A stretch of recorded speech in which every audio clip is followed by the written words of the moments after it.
We have an eclipse of great proportion and magnitude and intensity on September the 21st in the sign of Virgo, a solar eclipse that is a part of a finger of God. This is an aspect formation that is about one's destiny, and it points you in a particular direction. And if you're willing to accept your mission, that fated yod or finger of God will get you exactly to where you need to be. So we're going to talk about how a finger of God is embedded in this eclipse for the world astrology as well as for your sign.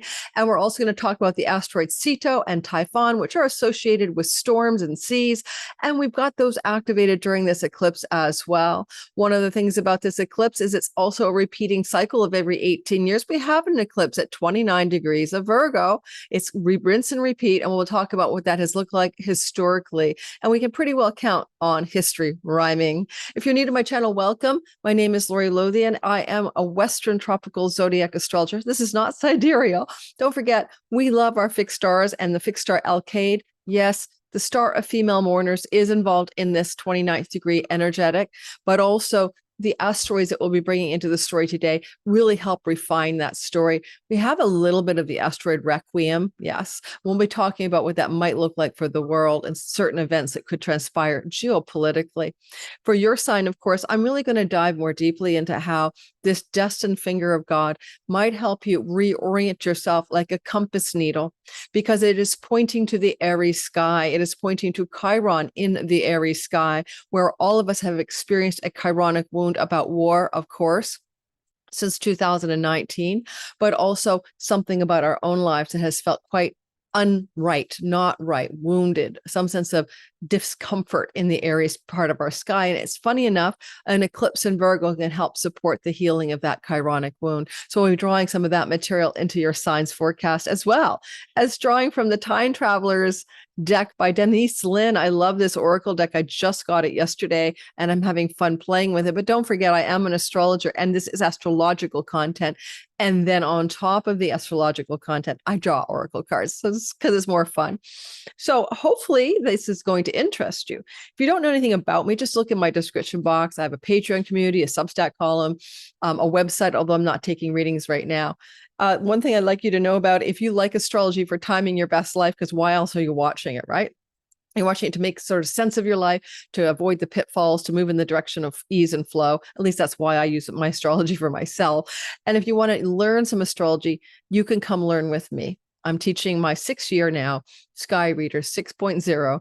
We're starting on September 27th, and we're completing that story on November 1st. That's 6 Saturdays in a row. There are 4 bonus teachers with relocational astrology, Sabian symbols, grand aspect patterns in your chart, zodiacal releasing. So we got up-leveled bonus content modules for you, taught live by guest astrologers, as well as my teaching every week. And then we have weekly Q&A calls by me, different times for different time zones, to talk to me personally and ask questions as well if you're confused about the work. Now you're learning a new language. If you're starting from scratch, it's going to be like not overnight. You're not going to read charts for clients after 6 weeks of astrology, but you'll learn to read your natal sky, learned the cursory understanding of the astrological language, and you'll be able to use some very simple and easy timing tools that I will be teaching you in this course that don't require years and years of study. So let us go into the story of the month. Oh, and so if you want to join me, it's in the description box below. Now, there is a discount code called Sky20 that expires midnight on September the 7th. If you don't get that in time, the code will be replaced by a different discount level, but it's the discount code. I'll put a new one, will be in the description box below. So don't forget to apply a discount code. All discount codes end 7 days before class starts. If you're coming in 7 days beforehand, you'll be at full tuition, which is $333. But the discount codes get you way down there. So if you're interested, come join me. All right, guys, I'm ready to talk about this eclipse. I've been looking at this eclipse now, like since last year. Like, I really been thinking about this eclipse. And the reason it's really preoccupied me is it's because there's a grand kite formation in the sky. There's a finger of God in the sky. There's a huge amount of destiny arc going on for the world that is quite intense. And I don't even know what it will be. You know, I can't tell you all of the things that it might be, but I will give you some ideas of what could happen here collectively. This is our 10-minute world astrology report. You know, when we look at economic hardship and turbulence, and difficulties in the stock markets, etc., were often connected to the Virgo Pisces axis in the sky. And isn't it for the United States in particular as well? And it's an interesting lineup of stories, but back in September of 1987, we had on the 22nd, the same solar eclipse energy at 29 degrees of Virgo. In fact, this is 29 degrees, 9, 10, 11, and 5 minutes. And I think that's correct. And that means it's a 16, which is the tower, right? You add 2, 5 is 7. And no, did I get that right? No, 29, 9, 10, 11. Anyway, trust me, it's a tower. So some shock and awe events happen around 29 degrees. Anyway, it's turbulent, it's anoretic, it brings sort of a really intense energy. And then you add the layer of this kind of degree of the eclipse being also the number 16 in the tarot, which is the tower card. It really reminds me that we could have quite a big shakeup. So in September, collectively, 22nd, 1987, we had this eclipse, and October 19th, we had Black Monday. So Black Monday is the day the stock markets plunged dramatically by lost a quarter of their value in one day. Now, this Black Monday stock market crash was corrected by an intervention by the Fed. In one way, it was all about the Fed reassuring everybody, everything's okay. I don't remember if they loosened lending standards or what they did, but the stock market had gone for a 44% run up in value in the months that followed. So it was diving downdraft on Black Monday. That had a lot to do with too many people buying, selling, and trading at once. I think there was also a technical error there. But I'll say one thing about it. I remember I lived in New York City at the time, and I remember my landlord rented our place out she gave us a discount. We lived down by Battery Park City in the heart of the financial district. And she gave me and my partner, my husband at the time, a discount on our next rent because of there was a huge fear factor around the economy at the time.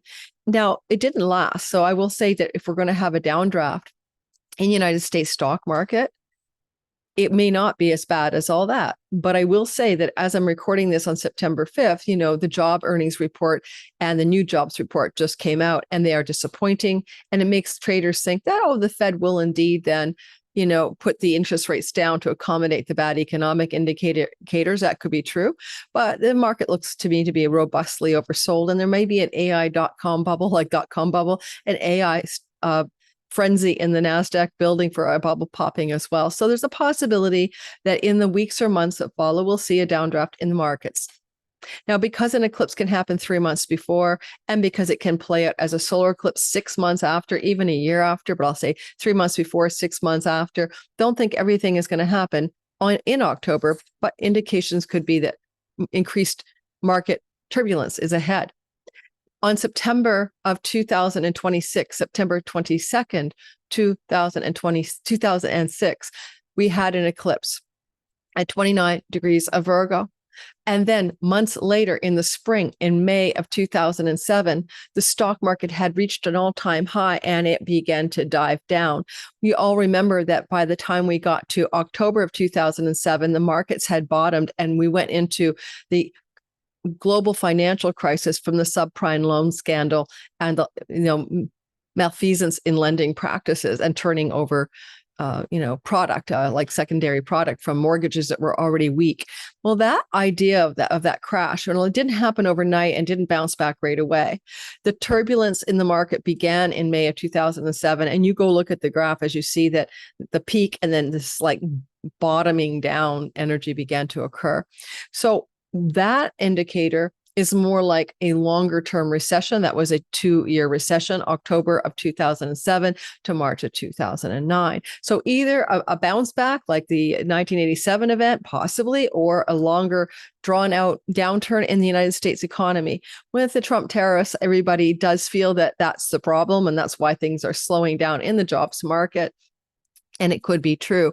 McDonald's guy, the head of McDonald's was on like Bloomberg or something talking about a couple of days ago how there's a two-tiered society, and it is the upper crust people who are doing fine in the trading the markets, but it is his clientele, the everyday middle class to lower middle class person who uses McDonald's as a source of meals, right, is not coming in to buy right now, and they're having to lower their prices. So, you know, there are people in this world who aren't just flipping stocks. There are people who have jobs, and those are the people, the labor markets. Well, that energy is what we're seeing here, because the underprivileged, underserved energy is Pisces across from Virgo. And there is the quality of what needs to be considered with that. And also, you know, trade and sea trade and all of that is impacted by the Trump tariffs. Like the archetype of trade over distant shores is very Piscean. Now we're going to move on. So we see the economic indicators for turbulence ahead within the next, before the eclipse on the 21st and up to 6 months later. I'm going to stick with that. I believe that's true. I think that the value of the US dollar will go through a downturn as well. I did say that on the Jeff Mara podcast. If anybody hasn't caught that, I'll put the Jeff Mara podcast below, where I make a series of world predictions. Now, the other thing I want to talk about is the idea of war and where wars get activated based on this story. Now, it is an interesting development here, in my view, that we have repeating themes in the Middle East when we get the Virgo Pisces axis activated. Well, for one thing, Lebanon seems to be a Virgo rising nation. There is that, but also the power brokers, like the who is at the head of the nation of Israel, in this case Netanyahu, are represented by, like, well, let's put it this way: Netanyahu has his midheaven in Virgo, and he is going to be impacted pretty significantly by this eclipse and by the Kite that's also happening to engage his stellium in Libra with his sun and moon. So there is a lot of Netanyahu coming up in this story. I will give you that. I will say that. So what we have going back historically, however, in Middle East war problems is the following themes that may reoccur. It was in December of 1987. Okay, so don't forget, we had the eclipse September 22nd of 1987 at 29 Virgo. It was in December of 1987 that the first intifada happened. It was an uprising of the Palestinian people against occupation and oppression. It was instigated by a car driving into a Palestinian crowd and killing 4 people. And it was perceived as an act of war, because before that there had been an Israeli citizen also killed in Gaza. So it was taken as a retribution by the Palestinians. And what occurred was an uprising. So we may see, of course, Intifada, I think it lasted 13 months. I don't know. This was simply Palestinians throwing Molotov cocktails, writing graffiti, you know, throwing stones against weaponized Israelis. I think something like 350 Palestinians died and 22 Israeli soldiers. So bottom line, that's always a ratio that's never in proportion when it comes to Israel and the Palestinian people. Now, that uprising, like, I don't know what to say about that. You guys know we've got rubble, decimation, parking lot, Amalek. I mean, there's nothing left of Gaza. So what that can look like as a repeat history rhymes, this uprising against oppression, I think it could also be connected to the world. We have a Kite with an anchor in Libra, double Kite this month. Libra is the scales of justice. We've had a lot of activations with asteroids like Typhon, the fury, one of the 3 Greek furies who punishes people who commit wanton murder. And we've also had another asteroid for revenge, very active, Nessus. So I'm going to say that it's possible that there's going to be a shift based on world pressure that could lead to something connected to justice, in quotes. One more thing I'd say about that is that ships at sea, submarines or ships, right? This is very Piscean stories. And turbulence, Typhon and Ceto are very active. And I'll show you the sky in a minute. Well, you know, I know there's flotillas of aid, you know, a humanitarian activists heading towards the edge of Gaza on the water, intending to bring humanitarian aid. And there may be a huge, huge problem with that, because I want you to consider the word flotilla for a minute. The next time we had that eclipse in September of 2006, it was going to be only a couple months later in 2000. No, sorry. It was before that. So don't forget, eclipse can happen up to 3 months before. So in the summer of 2006, July, the Lebanon war began. It ended in September of that year. And there was indeed a naval blockade involved in the Lebanon war. I'm not going to go into the details, but that was a war between Lebanon, a Virgo rising country, and Israel at the time. So we see Israel on this eclipse cycle getting involved in conflict with its neighbors. We saw a naval blockade in 2006 involved in that war. And right now there isn't a blockade of aid coming in at all for, even infant formula, for goodness sakes, for the situation in the Middle East. So we have to say, hey guys, a lot of history does rhyme, right? That's what we're going to do. We're going to talk about the rhymes. It rhymes. Now, I'm going to show, and if anybody out there has a MacBook Pro, one of the latest, and or Zoom settings, I went through all my Zoom settings. I can't figure out how to get this thing to stop tracking me this way, and it really is irritating. So if anybody, I get dizzy watching it. If anybody here knows what the hell this is, I'll call Apple support. Don't worry, but just, it's not, someone said, go to my FaceTime settings in my Mac. No, it's not that. That doesn't work. Okay, so maybe it's just a forever feature that I'll always be on autofocus with the MacBook Pro. Then I guess I'll live with that. I'll learn to live with that, being tracked by my camera.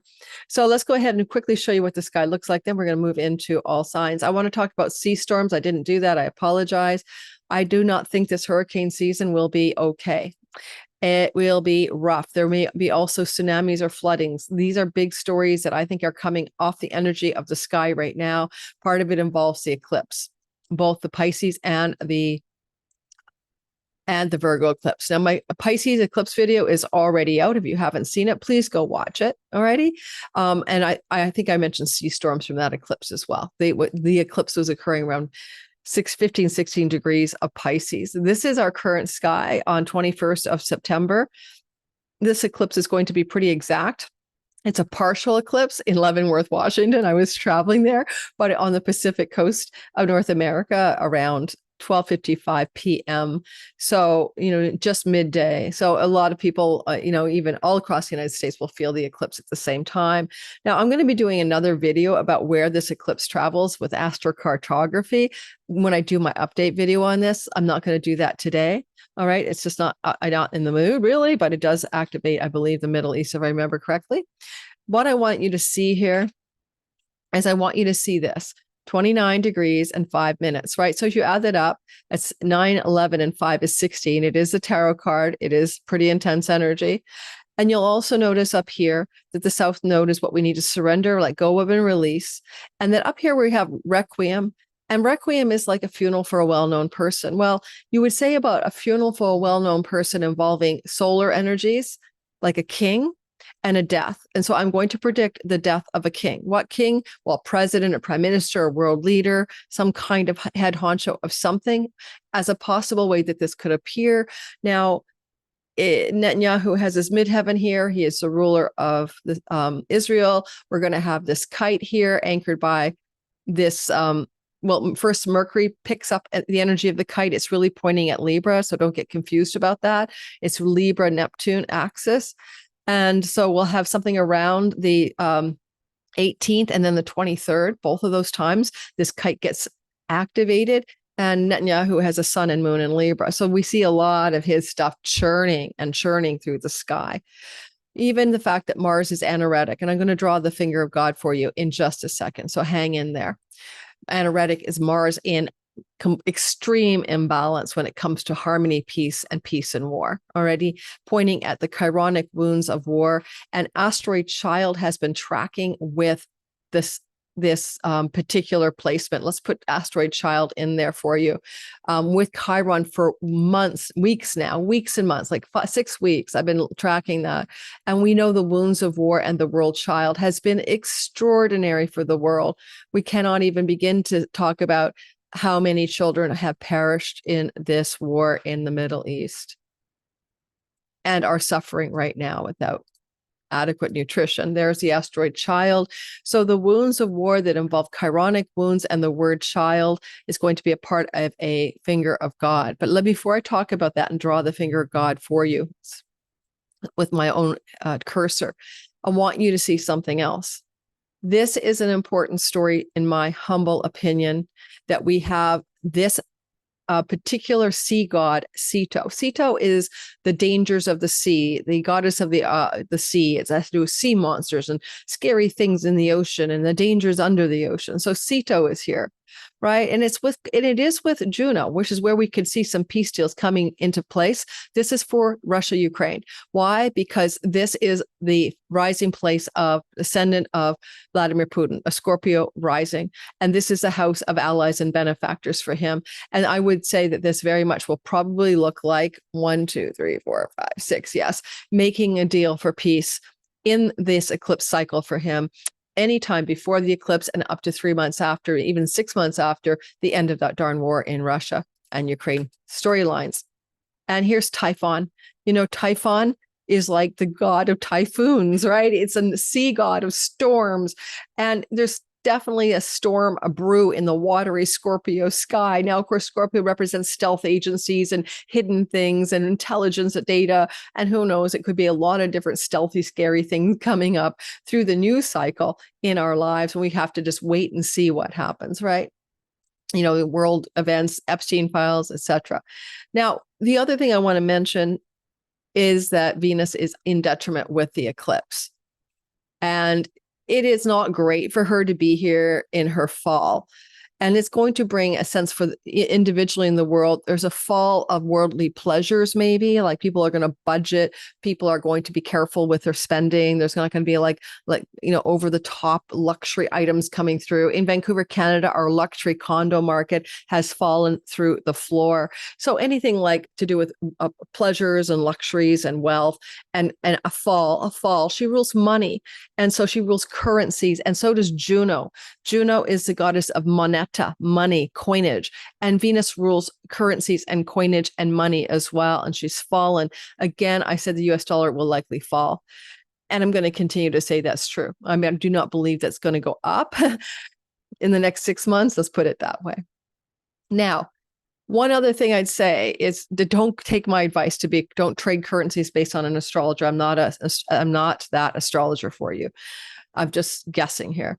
One other thing I want to mention is that the finger of God in each of our lives is going to take us back in time. This kite doesn't really point. It really points at Neptune, so don't get confused. It's not really connected to this story. It sort of is, but not really. It's an out of sign kite. So ignore the kite. I'm going to take out some planets because I want to make this very simple. I want to disabuse you of this story. I want to get rid of what looks like the kite by taking some planets out because I'm going to show you the finger of God. And honestly, you almost can't tell it's there unless you get rid of some of the outer planets that are distracting us. We'll leave Neptune in there. Should we leave Neptune? No, just take them out. Just trust me. All right, let's take up Pluto. I'm telling you, you can't see a kite. You can't see this finger of God without me drawing it for you. Okay, here we go. I need to get the old annotation button working. Annotate. There we go. So here we have the tip of the finger of God, right? It really is both child and Chiron at 26 degrees of Aries. Here we have what we call the boomerang point, Mars at 29 anaretic, completely unhinged. This is where he's way over the top. Scales of justice and scales of commerce and war imbalances, okay? And economic teeter-totter energy. Here is what we see on the rest of the finger of God. This sextile between Juno and the sea monsters here, right? That's a sextile, goes to the eclipse right here. On the star of female mourners, Alcade, we can mourn a lot of things, losses in war, losses of life in storms. Okay, Requiem, we could be mourning the loss of a world leader. And then this becomes the finger of God. And it looks to me, as you would like to see, like a arrowhead. Okay, that's a terrible drawing, Lori, but it will look like an arrowhead. Okay, has anyone ever found an arrowhead? I have. Well, I've been gifted some. Okay, gifted some arrowheads over the years. So from, people, indigenous artifact arrowheads from North America. All right, there's an arrowhead. Finger of God, Yod. All right, it requires a sacrifice. All yods are involving the energy of you have to sacrifice something to take that mission that God's got for you. God, creator, divine intelligence, your inner higher self, take your pick, goddess. And the world has a mission from God, and it has to do with this war wound that we've been under since 2019. I think it was February when Chiron entered Aries. This chironic wound, a place that won't heal, that we're all suffering under, involves two wars, Ukraine and Russia, as well as the Middle East war. And so we certainly don't need to add the Iran situation to it, do we?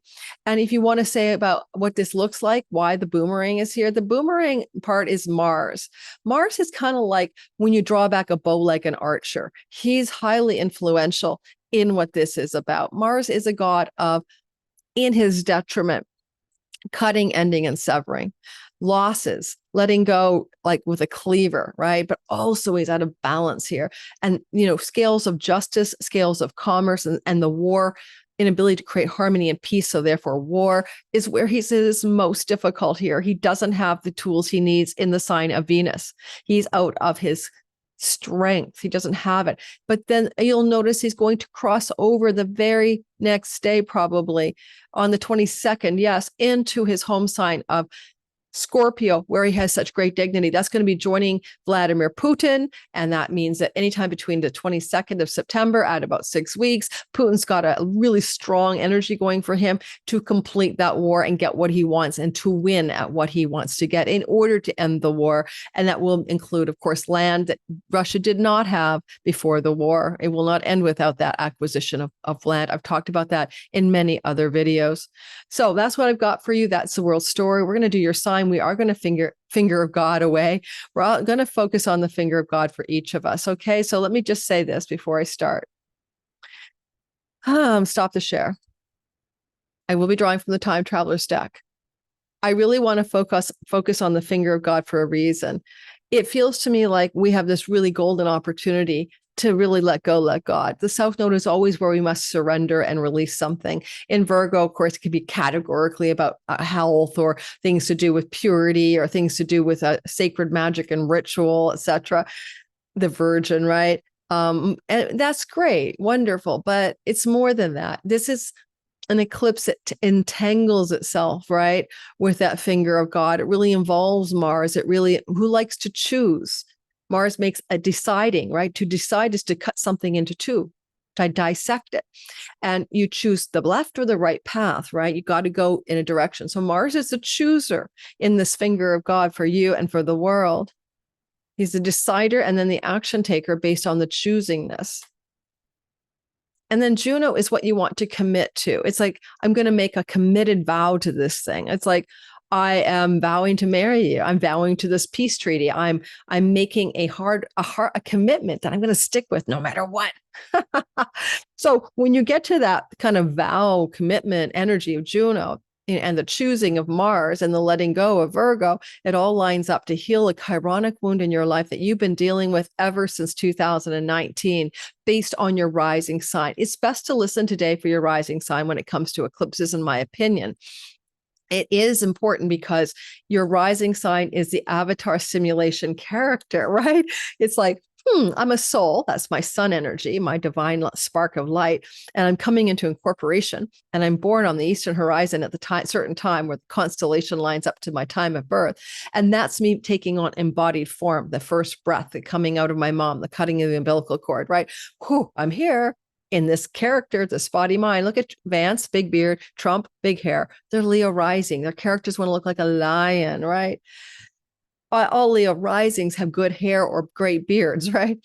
Now, your character isn't you. It's not you. It's like someone wrote a script. The actress doesn't imagine she's the character. She knows she's just running a story that's been written for her. That's your life. But the soul, the sun knows better. It knows it's inside the character. It's animating the character. But when you're listening for your rising sign, often it means all the circumstantial things in your life take place, because the character has a story destined and written for him. And eclipses are the agents of destiny or fate or agreements our soul has made. So that's why I would encourage you to listen for your rising sign. Now, if you are listening for your sun sign, then it's going to be when you've moved into a level of alignment with your soul and your agency is coming more from the inside out, like you're following an inner script, not the outer one written for you. And sometimes we get to a point in life where that's true. And we notice our sun sign delineations can be a bit more accurate. The moon is how you feel and think about your life. It's the thinking, feeling complex of the character, but it also represents matters to do with the home and the nest. I always laugh. Every 18 and a half years, there's an eclipse on my Aries moon. Kaboom, 8 degrees Aries moon. And every time the universe upheaval wise gets rid of my home and I move. So I just moved off to the March 30th Aries eclipse on my moon, and here I am in my new place. So your moon being eclipsed can definitely eclipse your home. It can mean difficulty in the life of your mother. Your sun being eclipsed can be changes in your career, of course, and issue career and purpose, and maybe difficult circumstances occurring for a father or father figure. And then the rising sign really is all about you. I hope that explanation makes sense. I repeat it all the time, every video. Whew, let's go ahead and let's start with the Aries people. So I wanted to say one more thing about eclipses. People ask me, should I do magic on an eclipse? Should I do a vision board? Well, try a vision board, but don't do magic. Don't do spells. Don't do much. The ancient world was, okay, the sun is being eclipsed or the moon. Lay low, wear white, listen to good music, meditate, be calm, be sattvic. Certainly don't try to, it can backfire. You know, it's like, unless you, I don't know, unless you're a really good magician. So don't do much. Just stay calm. Don't bake in arguments with someone. Don't create something intense. It's already intense enough without adding to the intensity. It's not like a normal new moon or a normal full moon. Okay, so this is a new moon in Virgo on steroids, as the cliche goes. It's partially eclipsed. So let's go ahead. And I know I'm moving all over the place. I get dizzy looking at myself, guys. This is going to drive me nuts. Here's the finger of God storyline. And we're starting with Aries, sun, moon, and rising sign. We're going to get going. Now, first of all, Aries, like, I don't know if I can redraw this finger of God every single time, because it's going to, like, when I rotate the chart, the finger of God's not going to change with it. But we'll start off for everyone listening to remind you that the apex of the finger of God is here. This is the sextile content right here. Boom. There's the midpoint with Mars, and it looks like an arrowhead, right? And now, as we do each sign, I can't keep drawing. It will take me forever. But you get the idea, right? Boom. Like, boom, there we go. So Aries, sun, moon, and rising sign. There is a finger of God here pointing right at you. I don't know. Take your pick. It could be your rising sign. You are the character and you're being wounded here since 2019. Not really on your A game, feeling a little out of sorts. If it's your chironic wound in your sun, it could be about your career purpose or father relationships. Or if you're listening for your moon, chironic wound about home and where you live, and maybe matters to do as well with your mother or mother figures in your life. Like, honestly, guys, I mean, even though I love my new place, there's sirens everywhere here. I moved too close to a hospital and a fire station. So there's yet another feeling like, even though the eclipse moved me, I don't think I'm done. So the lunar eclipse, the solar eclipse in March in Aries. So I would say for all of us Aries folk, I have sun and moon here. This is to heal something about this 2019 until now essence of maybe feeling unwell in reality for some reason about your health, your life, your identity, your career, your purpose, your home. And with child here, I wonder if there's an innocence that is asked for, to come into a contact with a wonderment, an innocence, a place of awe that comes from like that childlike beginner's mind, that's being asked to be investigated by us.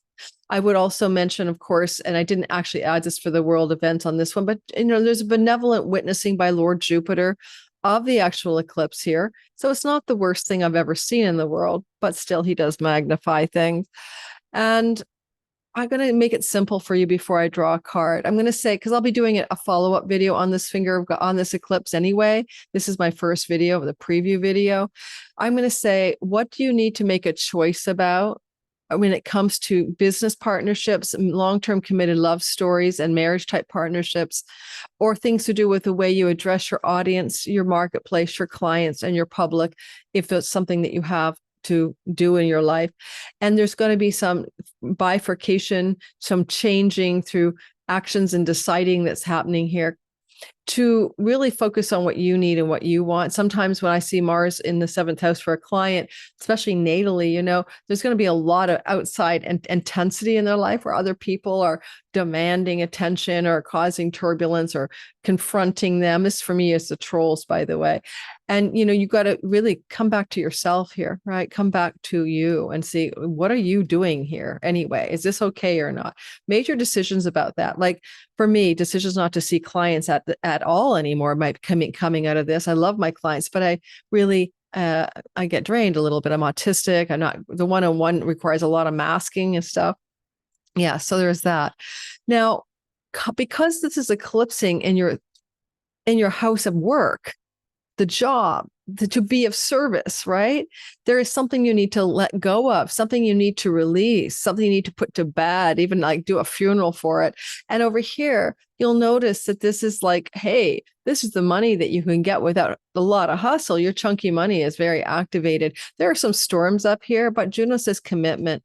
What do you want to commit to and make an agreement with? It can be a business partnership agreement, by the way, but it can also just be your own agreement, that you're going to make an agreement around the money that you're having in your life that doesn't come from the actual hustle. All right. What I mean by hustle, I mean, day-to-day work, paycheck, earnings, wages, that kind of stuff. You can't come from a chunk of unexpected income from all kinds of places, a tax rebate, but other money you share with a spouse, money you get from an inheritance, things like that. Certainly Jupiter here sometimes brings wealth from the family of origin. Some Aries might get money from their upline of mom, dad, grandparents, or up the lineage coming unexpectedly, which might allow you to let go of some kind of work that really is time to release that job, that work, that direction, that service. Maybe it's no longer needed. Maybe it's time to release it. If you have a health challenge, it's particularly self-induced. This axis is an axis of health and addiction, then this is going to be allowing for a major critical healing, chironic healing at a pivotal finger of God, destined mission instruction to release something that you no longer need. And child, maybe the wound is that your childhood informed an addiction, the way your parents acted, maybe your childhood wound. So there's a beautiful let go, release, let God for any one of you Aries out there suffering from any kind of addictive substance abuse, or even just escapist, self-sabotaging patterns and habits. We don't always have to be, hitting the vape or the wine for it to be an addiction. You can equally be addicted to YouTube or your social media accounts, or I'm addicted to work as well as wine, I'm pretty sure. So here we have the Time Traveler's Oracle by Denise Lynn. I'm going to draw a card for everyone. This is about secret messages from the depths of your soul. I drew one for myself yesterday. I got Atlantis, and I'm like, if you don't know it, the asteroid Atlantis is co-join my sun in my chart. So yeah, I have a big affinity. See how I'm moving? I'm not moving anywhere. This autofocus is just, if I move off the plane of this level, and it's also gotten strangely close to my face, making me a talking head. I don't know if I can deal with this. Okay, Lori, I'm going to call Apple. I'm going to say, is it this camera? I cannot find a change setting. Magic. Okay, I have to laugh but not laugh. Did you know that one of the things I call the 6th, 12th house axis where the eclipses are happening, Virgo, Pisces axis, is the axis of magic? There's spiritual liberation in the 12th house, right? You can get spiritually woke there. And then the 6th house is what we call a metacosmos, or between the worlds house, activating magic. I love this. Oh my God, it's so beautiful. Glastonbury. It's Glastonbury, Britain. Okay. So let's get some magic going, fellow Aries. Let's see what we have here for this 26 card. Now the 8, that's my life path number. I'm an 8. 28. Is it magic? 26. Messages from Glastonbury, Britain. Now, this is going to be a long read, so I'm not going to do that. I'm going to grab what looks really great. Oh, here. There's a whole description of Glastonbury, and then there's this what you need to know. If you like this kind of content where I'm doing you oracle guidance with astrology, it's my new format. And if you like the world astrology as well, please hit the like button, put a lot of love into this channel. Please love me back, subscribe, share with friends, and comment. The Time Traveler's message: there is magic in the universe. A key is trusting in something that you can't see or hear. Of course, you may have doubts. We all do, but magic happens when you can acknowledge your mistrust at the same time. Believe. Even if your faith is a size of a mustard seed, it can spur an amazing things in your life. Faith is a foundation. of the ability to manifest. Everything that was created began because someone believed it was conceivable. Even if it doesn't seem possible, trust that magic can unfold in your life. At one time, it didn't seem possible you could talk instantly to someone halfway around the world with a telephone. It seems dubious that something as heavy as an airliner could fly through the sky. This card is also a sign that a massive clutter clearing might be in order. Now, that's Virgo. Virgo is clear your office. It's your sixth house of your daily workspace. Clear your desk, clear your office, clear your daily routines, purge and cleanse and cleanse and clear, including health cleansing. This is the card, clearing and cluttering, decluttering. Make way for magic to ignite your life. You need to release your mental, physical, emotional load. The more you clear, the more space there is for magic in your life. Okay, guys, well, I just moved to a new place. It's pretty clear. But in all of our lives, kind of like the daily space we inhabit, the workspace, so to speak, whether it's a job, a cubicle, or your home, that's the sixth house. It's good to clear. All righty. I didn't mention anything about pets, but pets belong to the sixth house. So you might get a soulmate pet, or you might have a health challenge with an existing pet. Moving on to the next sign. Maybe I will draw the finger of God every time. Taurus. It's going to be Taurus.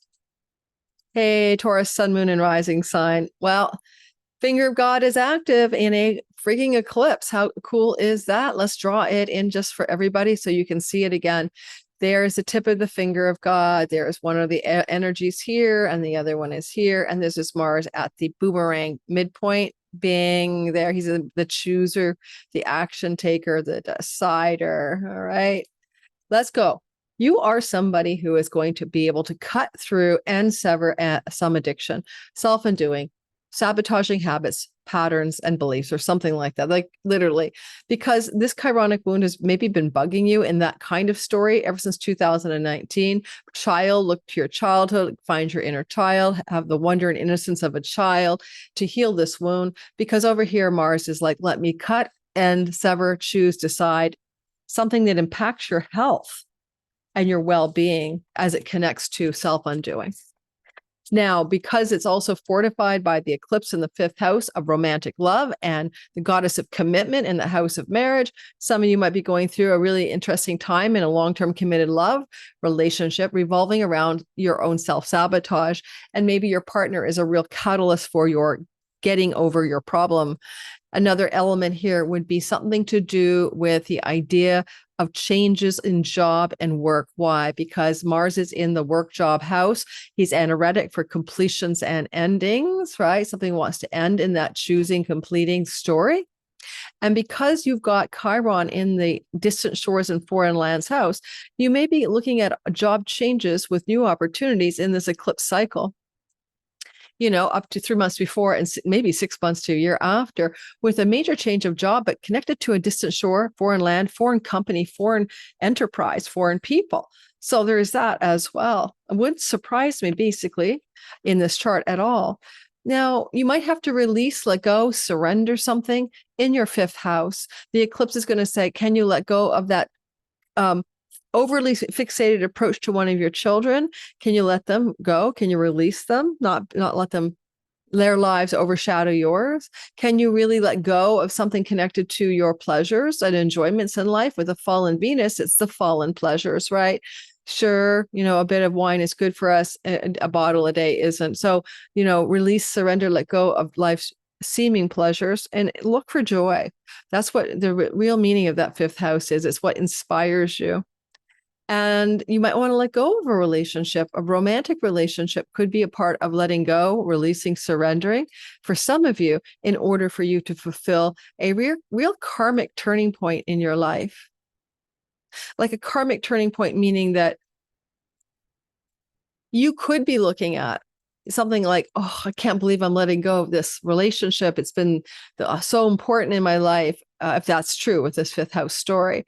But it's also like the wheel of your destiny in the eclipse cycle says you need to let it go because something better is coming in. Something better is going to show up. So if there's struggles in a relationship, if that's a part of your story, or need to let go of a child, maybe just that they're going to flee the nest, maybe it's time to surrender and release your attachment to being an overfunctioning mom or dad or something like that.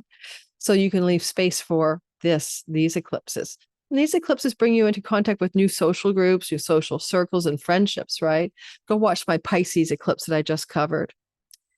I do want to mention that because you have sea gods of Typhon and Ceto, stormy seas, with a marriage goddess in the marriage house. For those of you who are married, this is stormy. For those of you who are engaged in business partnerships and agreements with business partner entities, this is stormy. So there is some sea storms there as well. Mars likes nothing better than to cut out something rather than add. He's a scalpel, right? What do you need to let go of, release, surrender, and cut out of your sixth house? And that can be letting go of that job, letting go of that office, letting go of that health challenge, because you can fix it, because it's caused by your own chironic wound of self-undoing. You know, it's one thing to say, I always get rashes when I eat gluten. And it's one thing to say, why am I eating gluten? Just stop eating it. You know what I mean? So he'll help you cut things out that are not good for your health, especially with Mercury here. Mercury in Libra rules your second house of things you put through your mouth and nose, right? So Mercury says, I'll help Mars cut this stuff out for you as a destined pivot towards better health. And maybe for some of you in your work stories. And if you're going to get a new job out of that, you might find yourself finally figuring out what brings you inspiration in the workplace rather than drudgery and duty. Now I'm going to draw a card for you. And this is entrepreneurship. And you could be finding yourself coming into a destined new direction with an entrepreneurial idea as well, coming off of the sky, likely with another entity, a business partner, or someone collaborating with you. I will now get out of this hot mess and come back to you guys. All right. So from the Time Traveler's Oracle by Denise Lynn, remind me to set up a store online on Amazon where if you want to buy the deck, then I get a small affiliate fee.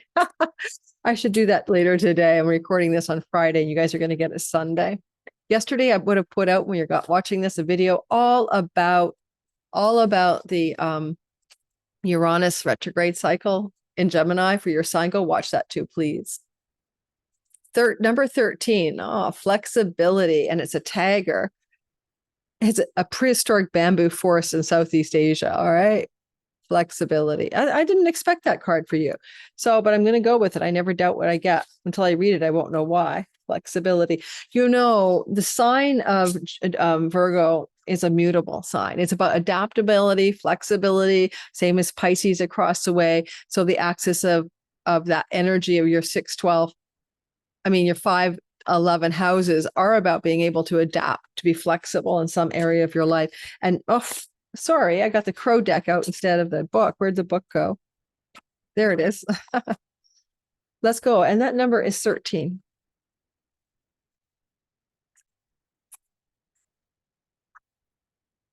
So this card urges you to be flexible in your life.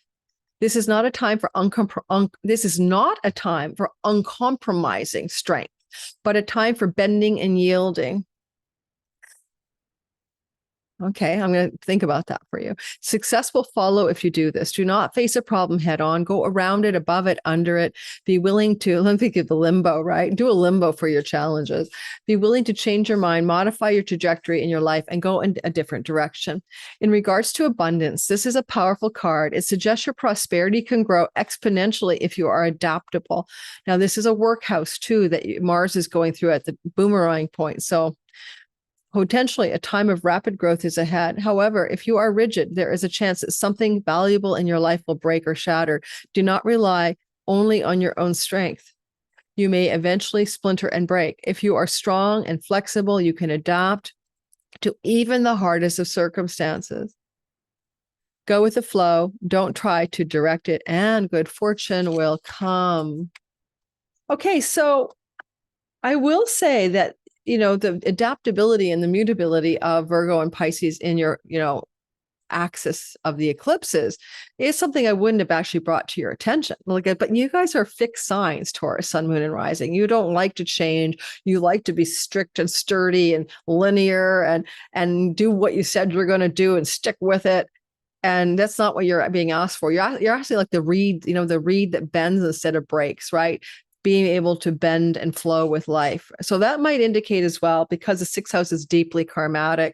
It's about paying off our karmic debts. As life unfolds, you might find yourself going, wow, this is intense. And I'm going to say you can pay off that karmic debt, but just, to a person, to a situation, to a job. But you need to adapt by flexibility and not stubborn insistence, which Tauruses are really good at. And I look for, like I always say, here's a great thing for you Virgos, you Tauruses. There's an old portaging thing for the portagers, who do canoeing and lift their canoe and cross the land, from the Native American tradition of one of my North American tribes. And it's proceed as the way opens. And that's what I mean by the adaptability and flow for what may be changing here for you, the job, the health matters, the addictions, the relationships. Proceed as the way opens and be flexible. Okay, so let's go ahead and do the next sign. Next, we have the good old Gemini, sun, moon, and rising. Now, I always say I have a progressed sun here because I do. You can use progressed planets. Remember, they're not nearly as critical as in my experience, as the readings you're going to get for your natal positions. However, we can use them. Tip of the finger of God. Okay, chironic wound ever since 2019 with friends, social groups, social circles, with the way one produces profitability in the career since 2019, and some chironic wounds regarding the actualization or formation of long-range goals, wishes, and dreams. Do you know that I am autistic and I have this progressed Gemini sun, and I'm experiencing a final relief of understanding my inability to really get down with my social groups. I can't stand small talk. I feel like the outsider. I feel left out, all of that. So that's been a huge healing for me. That's only been a truth that I understood only in the last year. So wherever we've been wounded by a friend, an elder brother or sister, one above us, wounded by circumstances to do with the profitability of a career, the gains of the career and the woundedness around it. Asteroid child is literally saying, find your inner child, find your joy, find your innocence about the whole situation. And over here, what we have is this finger of God. So the whole point of a finger of God is to work with the tip. Like, this is the mission over here. And this is the energy that applies towards it. So, and the eclipse is a big part of it, right?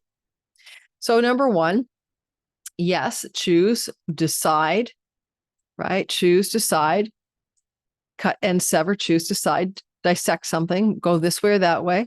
When it comes to fifth house matters, your entrepreneurial instincts, your creative projects, your artistic endeavors, your talents, abilities, and hobbies, but also your children, also your romantic partner, and cut, sever, decide. Critical climactic turning point energy here, this coming off of the eclipse, anchored in the fourth house of childhood.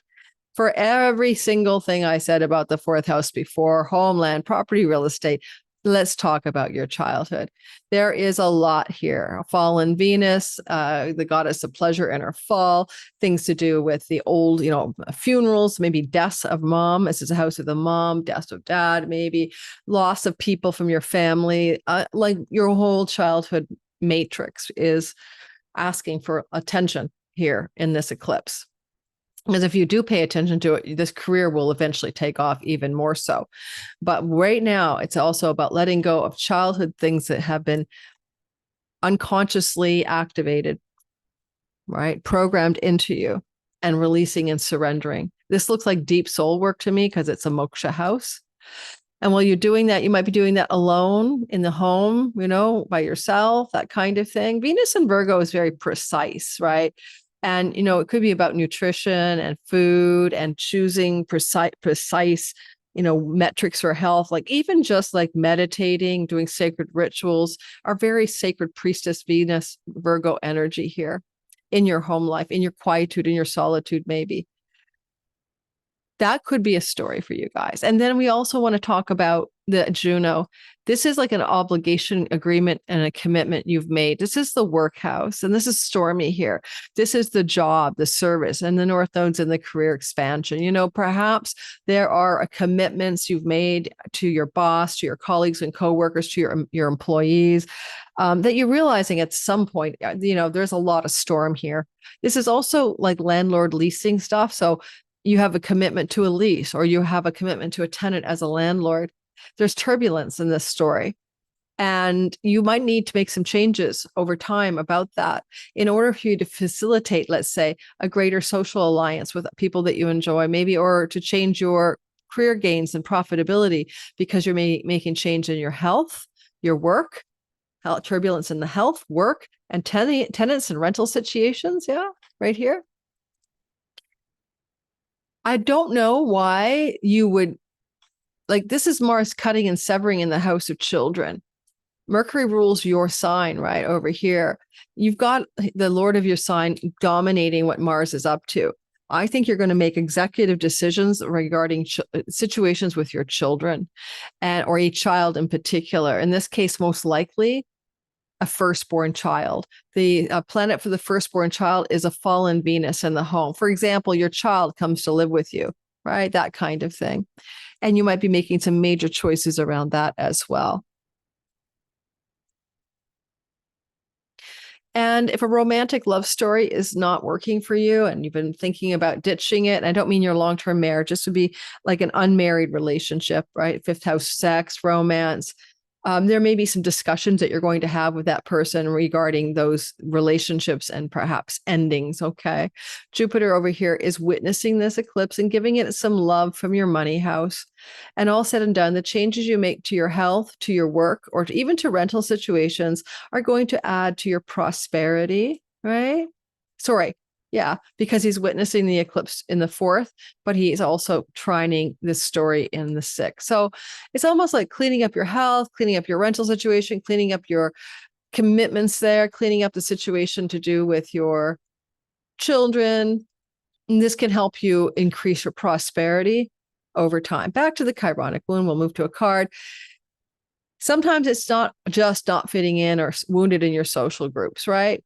This is often a place where we want to be of great influence to the groups around us. We want to have influence over the collective or groups of people. And there's this like Chironic wound here as well. Consider how something you're doing in the work, you might think to yourself, is it meaningful? Am I having a positive influence? Does this really match who I am? I would say for me, I've always joked, I don't want to be known on my tombstone as the weather girl, right? Like the cosmic weather girl. I mean, I think I have more to offer than that. And so that's the Chironic wound I've been negotiating with ever since 2019 when I started my astrology forecasting business, right? Is this all I'm here to do is tell the astrological weather? All right. Time Traveler's Card Oracle. I'll put a link to this in the description box, and hopefully I'll get my online store set up. Let's see what we have for you guys. Okay, this is going to be an extremely long video, I think. But hey, why not? They really like long form videos because I get more watch time and that makes everybody happy. I can't believe I drew the card of stability. Okay, because isn't that beautiful? And it's an African tree, a beautiful baobab tree in Africa. Oh my God. I was in studying with Credo Mutwa in South Africa in Johannesburg in 2004. And we went to see this beautiful tree. It was considered to be like the Garden of Eden tree for the Zulu people. It was amazing. I had a Kundalini activation. Oh my God. So like what just happened? Like I didn't do anything. That just happened. Is it connected to my microphone? Hello, hello, hello? No, it's not. Okay. 36, stability. I didn't touch anything. It just did it by itself. Stability. Now, your 4th house is where the eclipse is happening, right? Yeah. My brain just went offline. And certainly, I should have said, anytime we see an eclipse to the 4th house, we can change our home, right? That's like a standard operating procedure. Self-know, let go, release. I don't think I'll stay in this noisy apartment more than a year more when my lease expires in June next year. But I will say that stability is the 4th house. It's where you put your head at night. It's where you rest. It's where you feel safe. You know, no one feels safe in a tent on the street. So this is about stability in some ways.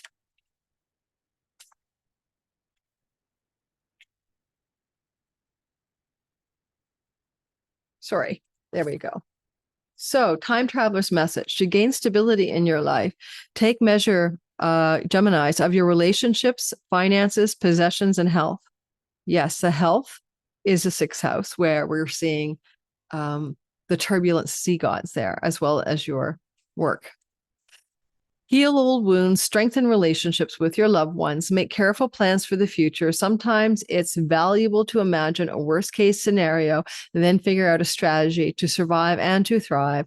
This can actually prevent the situation from occurring, but do not act on these plans until you feel secure going forward. If you are not feeling grounded in this life, it's important to put everything else aside until you do. Think things through before you take action. Do not rush into anything. And if you're going to make a financial investment, make only ones that are safe and are secure. Jupiter is in your house of possessions and money right now, and he does flow to the sea gods in your 6th house. Think things through before you take action. Don't rush. I did that. This is an excellent time to go into partnership with others, whether it's marriage or business ventures or a creative project. You move slowly, go deep, look for the contrary in life, and lasting success will follow. Look for the constancy in life, success will follow. Okay, well, Juno is in your 6th house of work. Partnering with another in the business and work environment is something that would benefit you as well. Okay, now like this thing is now I'm far away again. Who knows why I'm far away again? Because I was so close up for a minute. Let's go ahead and do the next sign. Time for a call to the Apple support team. All right, Cancer, Sun, Moon, and Rising sign. You'll notice we have a finger of God in the storyline, and its tip of the finger of God is here. What is this? This is your 10th house of career. This is a chironic wound, career purpose and reputation. And you might feel like you haven't quite been on your A game. There's something a little bit off. Maybe since 2019, you've struggled to find meaning and purpose in the work and career. And even if you were successful, it doesn't mean it felt meaningful. Mars across the way is going to form a backbone of a boomerang finger of God.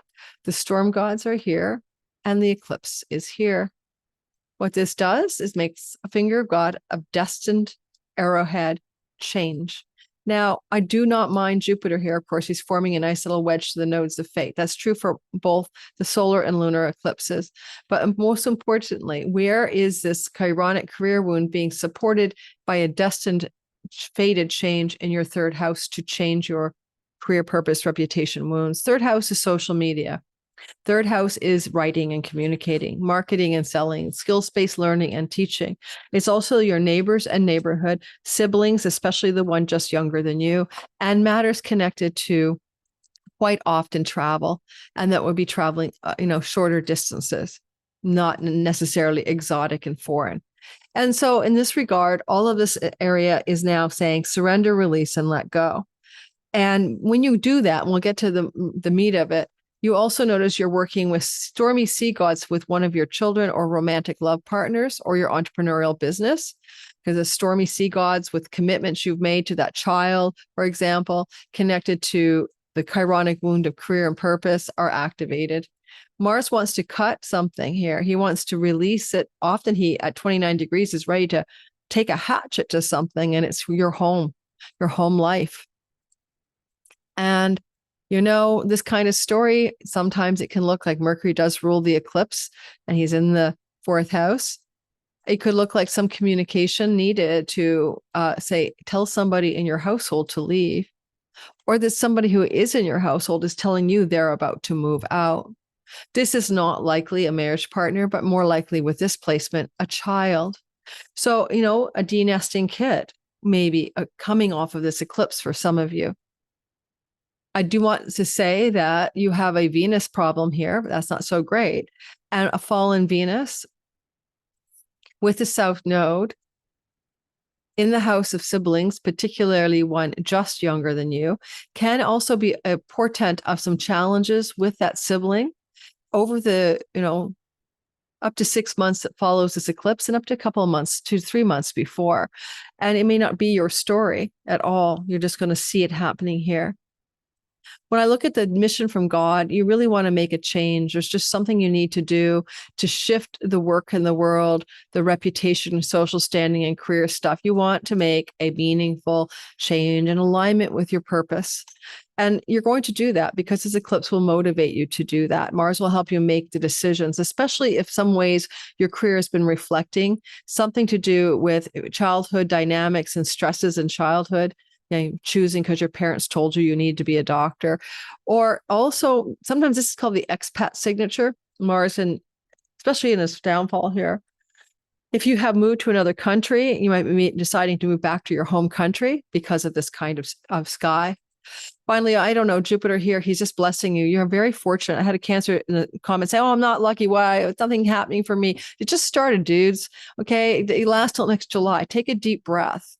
But you'll also need, as a Cancer rising, to look at the condition of your natal moon for one, right? Well, how does your natal moon look in the chart? And, so what condition is it in? Because you're ruled by the moon. And also look at your natal Jupiter. Natal chart readings are such a specific story, right? Now, we'll draw a card for you from the Time Traveler's Oracle. Here we go. Focus. That's a Shaolin temple in China. Focus. Yeah, my camera says, okay, I'll do it. Focus. Notice how these two look like they're having a duel. Yeah.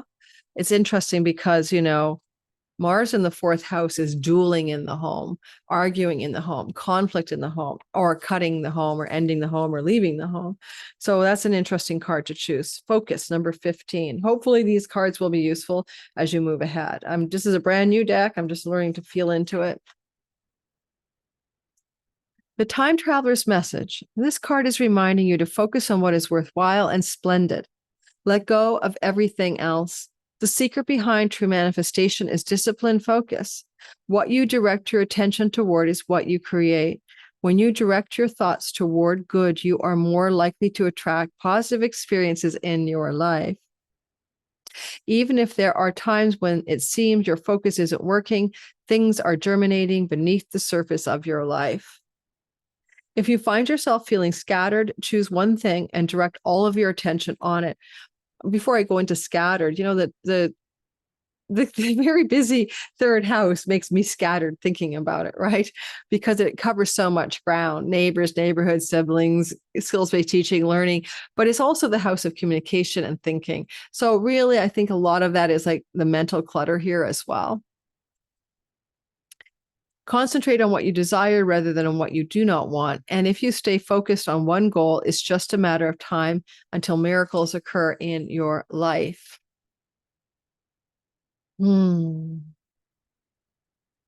Okay.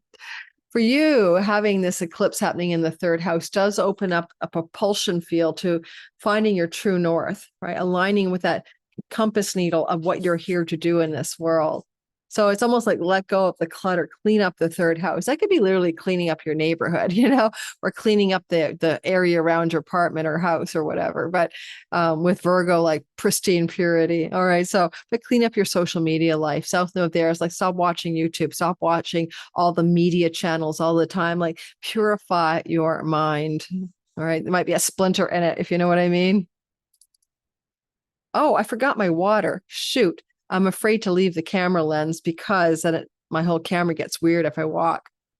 Darn it. I'll come back and I'll do Leo's and then I'll go get the water. All right. So finger of God activation embodied within an eclipse is what we're going for. I'll be doing another video closer to the eclipse addressing other elements of it. But asteroid, Chiron, and Chiron body, centaur body Chiron, and asteroid child are chironic wound in the house of purpose and meaning. Your dharma is here. But for a practical note, legal court matters, visas, passports, foreign travel are here. Book publishing and publications are here. Higher education is here. Chironic wound is here. It started in 2019. Some of this may have been difficult for you. This can also be a woundedness with a father figure and a father relationship. Child is here.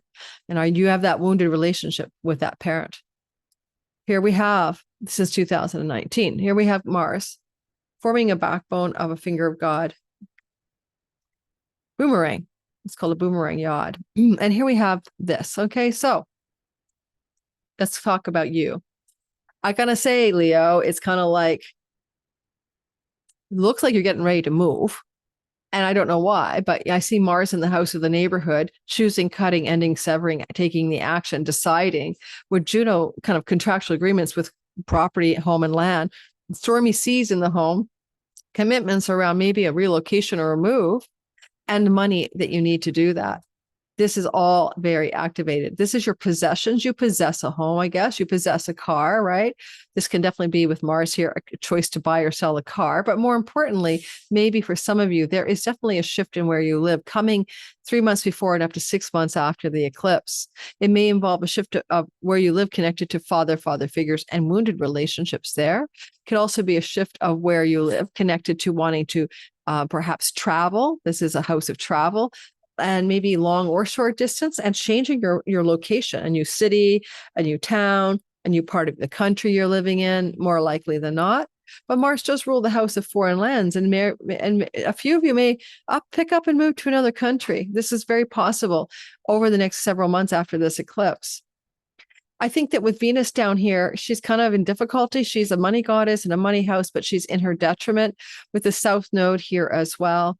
Goodness gracious, the eclipses are happening on an axis of inheritances and money from the family of origin. This is also an axis of where you want to let go of some sort of way of making money. It may not be enough on purpose for you. You know what I'm saying? Venus rules your 10th house of career and reputation. And so maybe there is something about the way you're making money, it's just like it's fallen, right? You've fallen. It's not what you really need or want to be doing. And letting that earning structure go, have a funeral for it, put it to rest, so to speak, you know? Now, there can be some difficulties here with a sibling one younger than you in this chart as well, going through some challenges to their health, and somehow you getting involved with them, even financially supporting them or something like that, to the point where there may be a sibling one younger than you that you're moving toward, or they're moving physically or geographically toward you as a result of the sky here. You might want to cut or choose to end something to do with a writing project, a teaching project, a communicating project, or some endeavors you've been doing in the part of your chart that represents your social media sphere and the profits you make from that. And you might want to relieve yourself of some of those strategies for financial gain, and those strategies for financial gain. So there's some ways that your social media outlets, the way you work online, could be coming for a change, ready for a change. When Jupiter is here, and I love him here, witnessing the eclipse here, there is a sense for sure that travel could happen to another country or far off land. In some way, there's travel for you. You might think, oh, big deal. So what if I'm traveling? Well, if you travel, it could be for education, for guides, for gurus, for spiritual community, for a new learning, going to school in another country, learning another livelihood. But it looks like a lot of you will do some significant traveling, even to distant shores and far off lands. Some of it may be connecting to a sibling younger than you by one. Some of it may be connected to educational or spiritual pursuits. But all of that, like pilgrimages, like this smacks of a pilgrimage. So there's a lot going on here. It looks like you're increasing your chunky money. So you might be able to get money that means I don't need to work so hard. I'm going to rely on this unexpected chunk of money wherever it comes from, right? Anything, inheritances, speculative investments, massive tax rebates or something like that. All right, so let's go ahead and see what the cards have in store for you. We're talking about healing that chironic wound, mostly in Aries since 2019, through fated eclipse and finger of God destined circumstances. And truth, well, truth is a Jupiter word, but also a ninth house word. So ninth house is where you have the chironic wound with asteroid child, and we would call that the wisdom, knowledge, and truth house. This is a Cherokee talking stick tradition, right? You pass a talking stick and then let the person finish talking. Because of autistic spectrum disorder, which everyone knows now, I noticed that one of my lack of a superpowers is interrupting people when they're talking, because I think I'm not going to remember what I was going to say. So I'm not being rude. I'm literally just trying to jump in before I forget what I was thinking about. But then that's socially unacceptable, you see. I think I love hanging out with other ASD people because they do the same thing, and we are just batting back and forth like a fast game of tennis, or maybe ping pong. All right. Here's your message. Sometimes the most difficult obstacle to living your truth is knowing what your truth is. Yeah. Chironic wound in the house of meaning, purpose, deep truth, spiritual philosophy, religious truth too. There's a place within you that always understands what is for you. If you pull this card, this is the time to be starkly honest with yourself. You need to walk your talk. Speak your truth. What is the truth about your life, about your health, about your career and your life path? Listen to what is sincere and honest in others. Stride deeply into what is authentic. Be still. Imagine you are holding a talking stick and speaking directly to the creator who can't interrupt you and must listen. This card is also can also indicate examining the truth about your relationships. It could be that someone is being less than honest. Well, you have Pluto, the god of secrets, in your house of committed love. So watch that one as well. If someone depletes your energy, this is the time to release that person from your life. Let go of situations that diminish you, even if you are afraid of being judged or rejected. It's far better to live an honest, genuine life than try to please others to the detriment of your own truth. Your energy will soar as a result. Oh God, thank God I'm still recording. Okay. I'm going to the next sign. And first of all, I'm going to stop the share, pause the recording, grab my water, be right back. All right. You didn't even notice I was gone. Am I sharing? I don't think so. Am I? No. Stop the share. All right. And put it back on, share. For some reason, there we go. Now I'm sharing. So let's get started talking about the sign after Leo, which is, of course, Virgo. I probably should have started with you guys because everything is happening to you. I don't see the chart, by the way. Maybe you do. Oh, my God. Am I sharing, guys? Yes, I am. All right, so let's get going. Let's talk about you. Let's talk about how these eclipses are hitting you. You are in the thick of it. I need to move you to your sign. Virgo, sun, moon, and rising sign. This is a story where you're asked to surrender, release, and let go. If it's your son, you're letting go of your father figure issues and the real dad, or matters to do with your career and purpose. If it's your moon, you're letting go of issues with your mom relationship, maybe challenges your mom is going to have because of this, and letting go of your feelings about things, and letting go maybe of your nest or home. And if you are listening for the rising sign, of course, you're letting go of anything about yourself. Your character in the simulation is your rising identity. And so release, surrender, let go of parts of yourself that are no longer needed. Requiem, it's a funeral, put it to bed, time to let it go. Fallen Venus is also very purifying. She's here like you need to purify your body. If it's your rising sign, purify your health.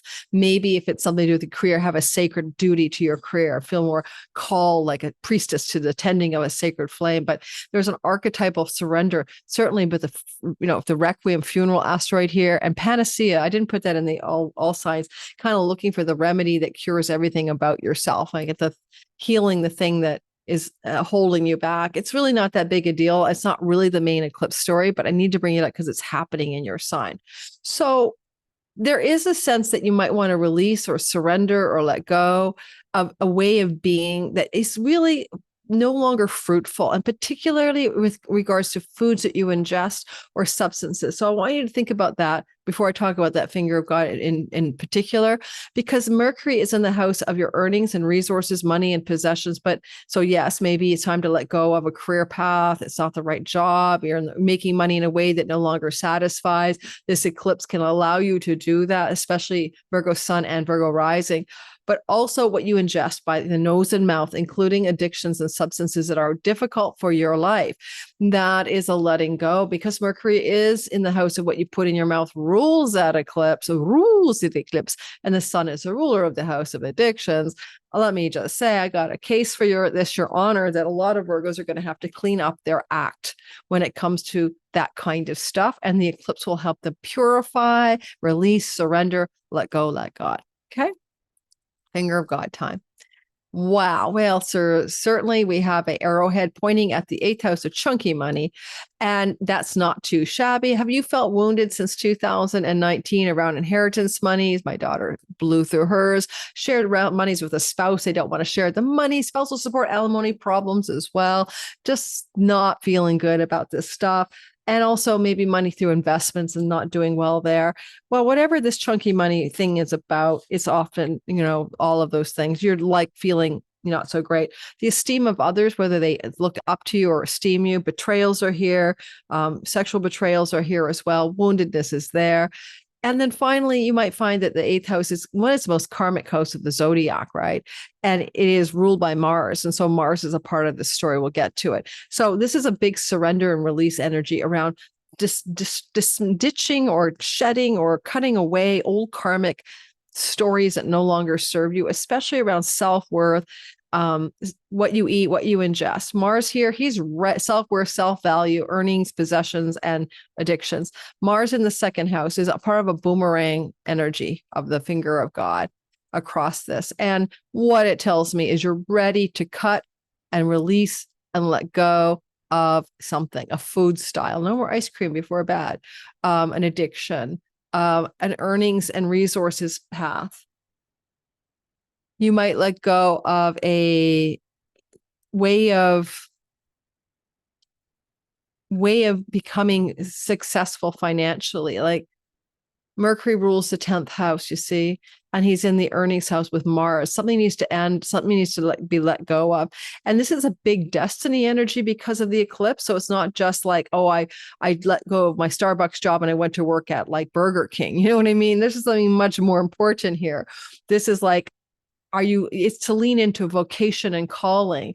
Your meaning of life and truest purpose is here. Venus rules it and she's fallen. You might feel like you're not on your game of purpose.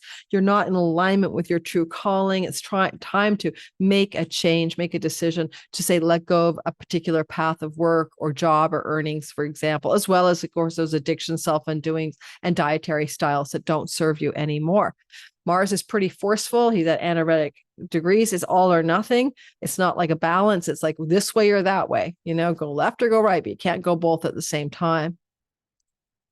I want to mention that you can see here that there's stormy, turbulent waters in what is the third house. And this is the marriage goddess, but the commitments to your neighbors, to the neighborhood, to a travel up plan that you made, but commitments to your marriage partner, like because it trines the North Node, right? Like commitments to your marriage partner are at stake here as well. It doesn't have to be full on, like here comes the bride and all that.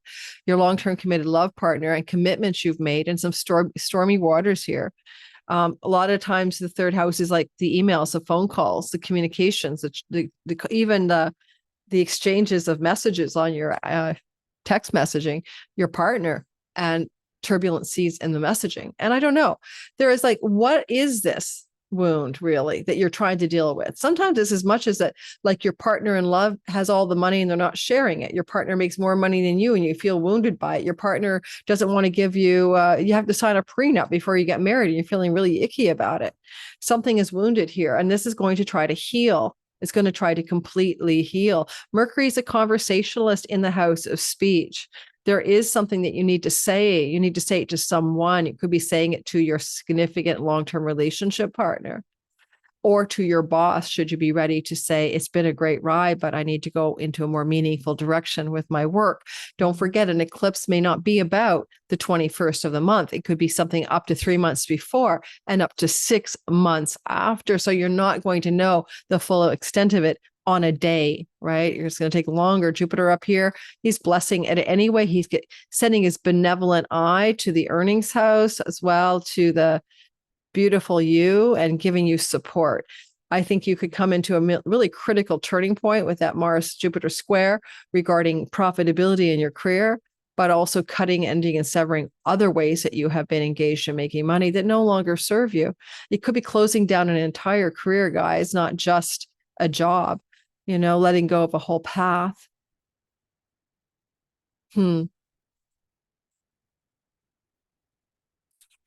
So from the time, I love this deck, from the Time Traveler's Oracle by Denise Lynn. She's one of my favorites, Denise Lynn, in the Oracle world, right? I have that shelf behind me is a fraction of those are astrology books too, of the Oracle decks that I used to have. Fraction. Because I've moved from Montreal, then I moved again. I moved. I've been giving them away, leaving them with other people. So it's kind of funny that, I like now I'm building them back up again. Love. And it says the Taj Mahal in India, and there's doves of peace, love. Now, don't forget the chironic wound is in the shared resources with a spouse.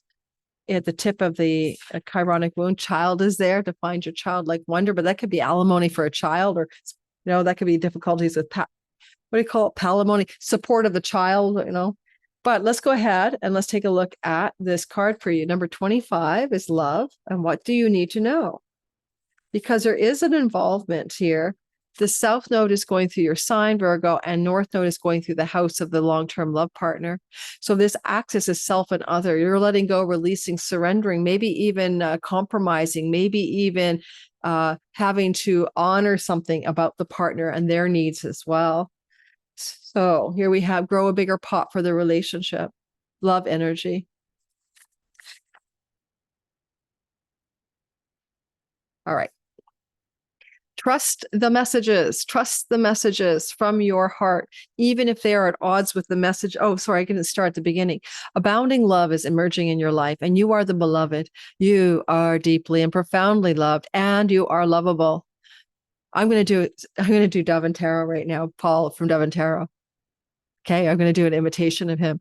Abounding love is emerging in your life, and you are the beloved. You are deeply and profoundly loved and lovable. You deserve pleasure and comfort, and your capacity for these things is expanding. Love is right around the corner, and there is nothing that you need to do to deserve it. Give me a heck yes in the comments if that resonates for you. I'm imitating him. Love is pouring to you and from you. You are a sacred vessel for it to flow through. In matters of romance, all is healing, renewing or already healed on the inner planes. I love this for your romantic life. In matters of self-love and cherishing, all that is within and around you is expanding. Trust the messages from your heart, even if they are at odds with the messages from your mind. Let your heart lead you forward. Surround yourself with beauty and with pleasure. Your life experiences are part of an evolution toward the realization that you are indeed love. The creator is love, and in essence, so are you. Now, I want to be clear. You've got a North Node eclipse cycle through a relationship house, and it doesn't always mean you're going to stay with that person, okay? The North Node it's intense, and it can have fated endings. And if you're single, it can bring fated new beginnings in love. But one thing I noticed with the North Node transit through the marriage house for most of my clients is asking you to find a new container for the relationship, like a root-bound plant. Find a new pot to grow your relationship in. It might need to become cohabitational. Marriage can happen. Having children together is going to expand its territory if the relationship is ready for that. All right, if it's ready for that. So let's go ahead next and let's talk about the next sign. And I love adding oracle cards. If you like it, give me a heck yeah in the comments if this kind of combination of astrology and oracular messages works for you. I'm finding I'm having more fun doing it this way. It's complementarity. All right. Okay. Libra, sun, moon, and rising sign. What a story for you. Huge energy. Very fated finger of God in this eclipse. And it's so important to notice where the finger of God lies, because it's almost like a side story, but it's just as important to the main eclipse story. Okay, so, in the beginning, I talked about the cyclical nature of eclipses. I'm not going to remind you of it all again, right? 87 to 89 or whatever, 2006 to 2008. But here we are again. And I want to focus on the finger of God for you. That's the whole point of this one. But we'll bring other things up here. This is your marriage house, guys. Libra, long-term committed love, and a chironic wound with asteroid child. Now, there's lots of ways it could be going on since 2019. You wanted to have a child with your partner and they don't. You got pregnant and the baby didn't hold, that kind of thing. There is that wound, but there's also the innocence and the wonder of childlike wonderment and Chiron. You could be with a partner who feels like a child and you have to take care of them, or they got health challenges, or you've been wounded in business partner and long-term love relationships. You're just not feeling it since 2019. I mean, you're getting into problematic territory of abandonment and betrayal. It's an abandonment wound for Chiron, feeling your partner's abandoned you.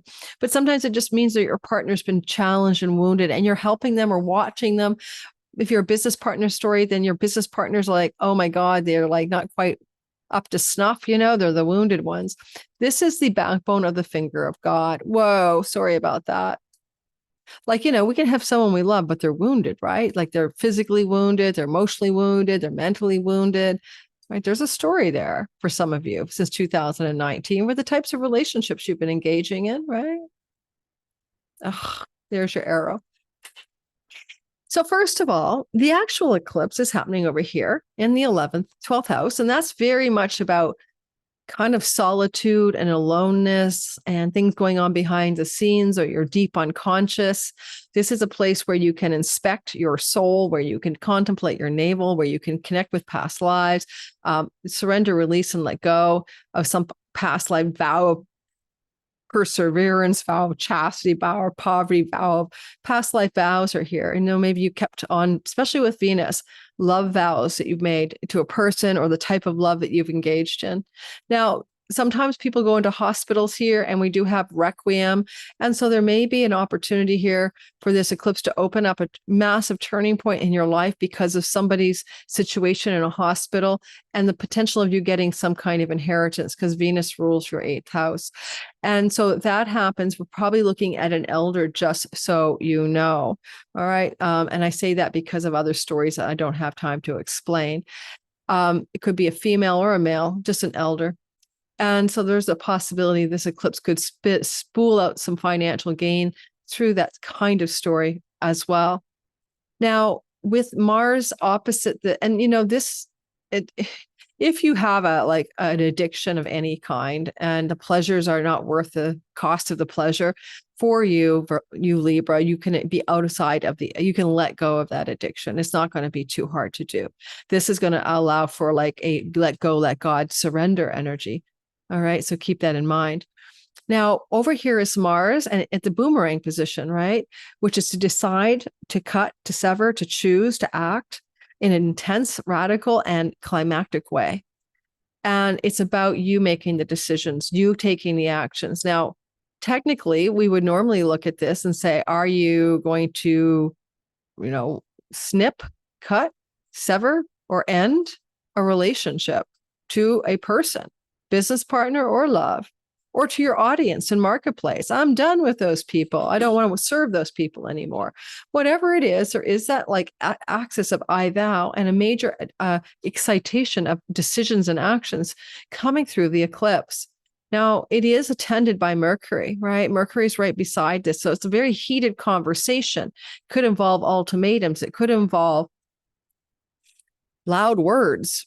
So you have to be careful because you're the one with the sword in your hand. You're the one with a loud voice shouting to the high hills at some other situation, client, business partner, person in your life story. The marriage goddess in the 2nd house of money is with turbulent sea storms here, asteroids, Ceto and Typhon. You might have some financial turbulence connected to business partners, clients, or relationship partner. And you might be also having arguments, therefore, about money with people. Ultimately, though, you do have Jupiter witnessing the eclipse from the 10th house. And by next July, you have gamed out on your career and reputation. And certainly because Jupiter flows to Juno, there's a potential for a new business contract, a new business partnership. This on a side hustle of this eclipse. And that could involve a new business opportunity in a distant land or far offshore for some of you as a result of the side stories on this eclipse. Ultimately, though, the eclipse is going through the axis of 12 and 6, and it's about your self-undoing addictions and self-sabotaging habits. It's also about work and job and service and change. So while this eclipse does portend potentially some shifts in your work, it also tells us because of the Chironic wound in the house of other, there are also significant changes happening in a long-term business or love relationship or significant friendship. Sometimes if we have had a friend for like 40 years, they're so important to us. They're like a marriage partner. There's somebody in your life that really matters. And you're having to really rectify that. The arrow of the finger of God, the arrowhead, is saying it's a divine mission. It requires a sacrifice. It's not easy. Are you up to the task? Because Mars will just fly off the handle and say, I'm done. But everything else is trying to take you somewhere else.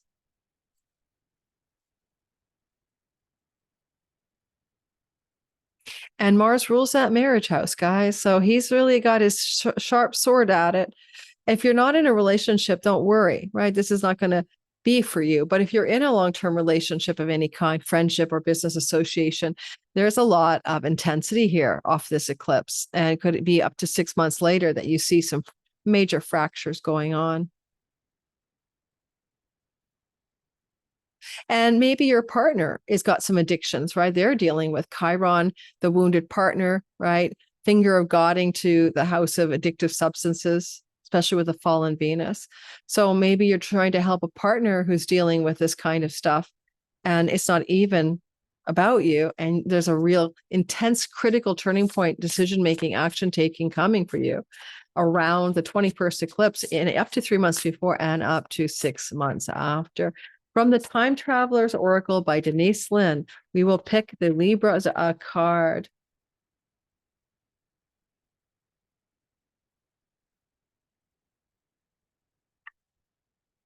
Whoa. The Force. Oh, the Force, the Maasai in Africa, the Force energy. All right. 23, the Force. May the Force be with you is what I thought when I saw it. Now you've got Mars in your sign, and that's force. That's forceful energy. It's not power. That's Pluto. Mars is force, brute force. So you are tapping into the energy of force with that Mars at the boomerang point of the finger of God. Let's grab 23 for you. Number 23. Life force energy. It says life force energy, not the force. Vibrant life force energy, healing, unifying, rhythm, and passion. All of these qualities are waiting to expand even more in your life. This card is telling you that this is not the time to hold back, nor is this the time to suppress what you are feeling or experiencing. When you do this, or when you try to please everyone, your energy will wane. If you are striving to meet the expectations of others, yes, your significant other especially, and all Libras, you struggle with that. You struggle with work-life balance. You struggle with, not people pleasing, not wanting to upset apple cart. So listen to this carefully, okay? If you are striving to meet the expectations of others, but forgetting your own needs, your energy field becomes lackluster. Allow yourself free reign of your emotions. You will fly off the handle if you're not careful. Allow yourself free range of your emotions. Be willing to be spontaneous and to change course. It is okay to change your mind. The vitality of the creator is waiting to flow through you. Stop waiting on the sidelines of your life. Don't hold back. Embrace every aspect of your life. Be who you are without reserve. If you have been ill, the card indicates a healing energy is on the way. Woo, that's intense. Let's continue on.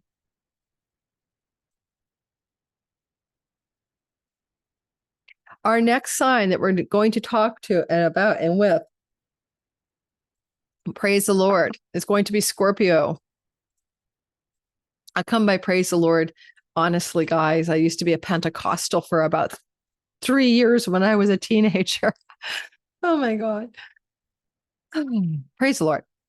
Scorpio, sun, moon, and rising sign. Scorpios, it is like literally an important finger of God for you because it is going to be on the axis of karmic storylines. And so even though the eclipse is in the 11th house of great gains and profitability from your career. Now, the finger of God here could look like a chironic wound in the house of health and work, including addictions. And so possibly you cannot quit the nicotine. You're working in a setting of since 2019, work and job wise, that you don't really think it's true for you. You feel off purpose. It's wearing you down. Maybe like your childhood stories got you stuck in that job, or you're trying to find the childlike wonder of the work life and you're trying to heal yourself here. And as you've been dealing with this energetically since 2019 on and off, you'll notice that now this is going to be a very intense focal point from Mars across the way. Mars is like kaboom. From the house of self-undoing addictions and self-defeating patterns. Well, good news is you'll cut, end, and sever any health challenge connected to your own self-undoing, and it will be very intense. And one thing I love about it is the eclipse of here is going to say, by doing that, you can refine, you can let go of old goals and dreams for your life and find new ones. You can let go of old earnings and profitability from the career house, because don't forget the sun rules your career house and it's being eclipsed. So a lot of you look like you're going to eclipse your job, eclipse your work, change your job, change your work. find your truer purpose, right? Get rid of this chironic wound. And the eclipse can open doors for that. But you also must notice this commitment goddess and the stormy seas as well.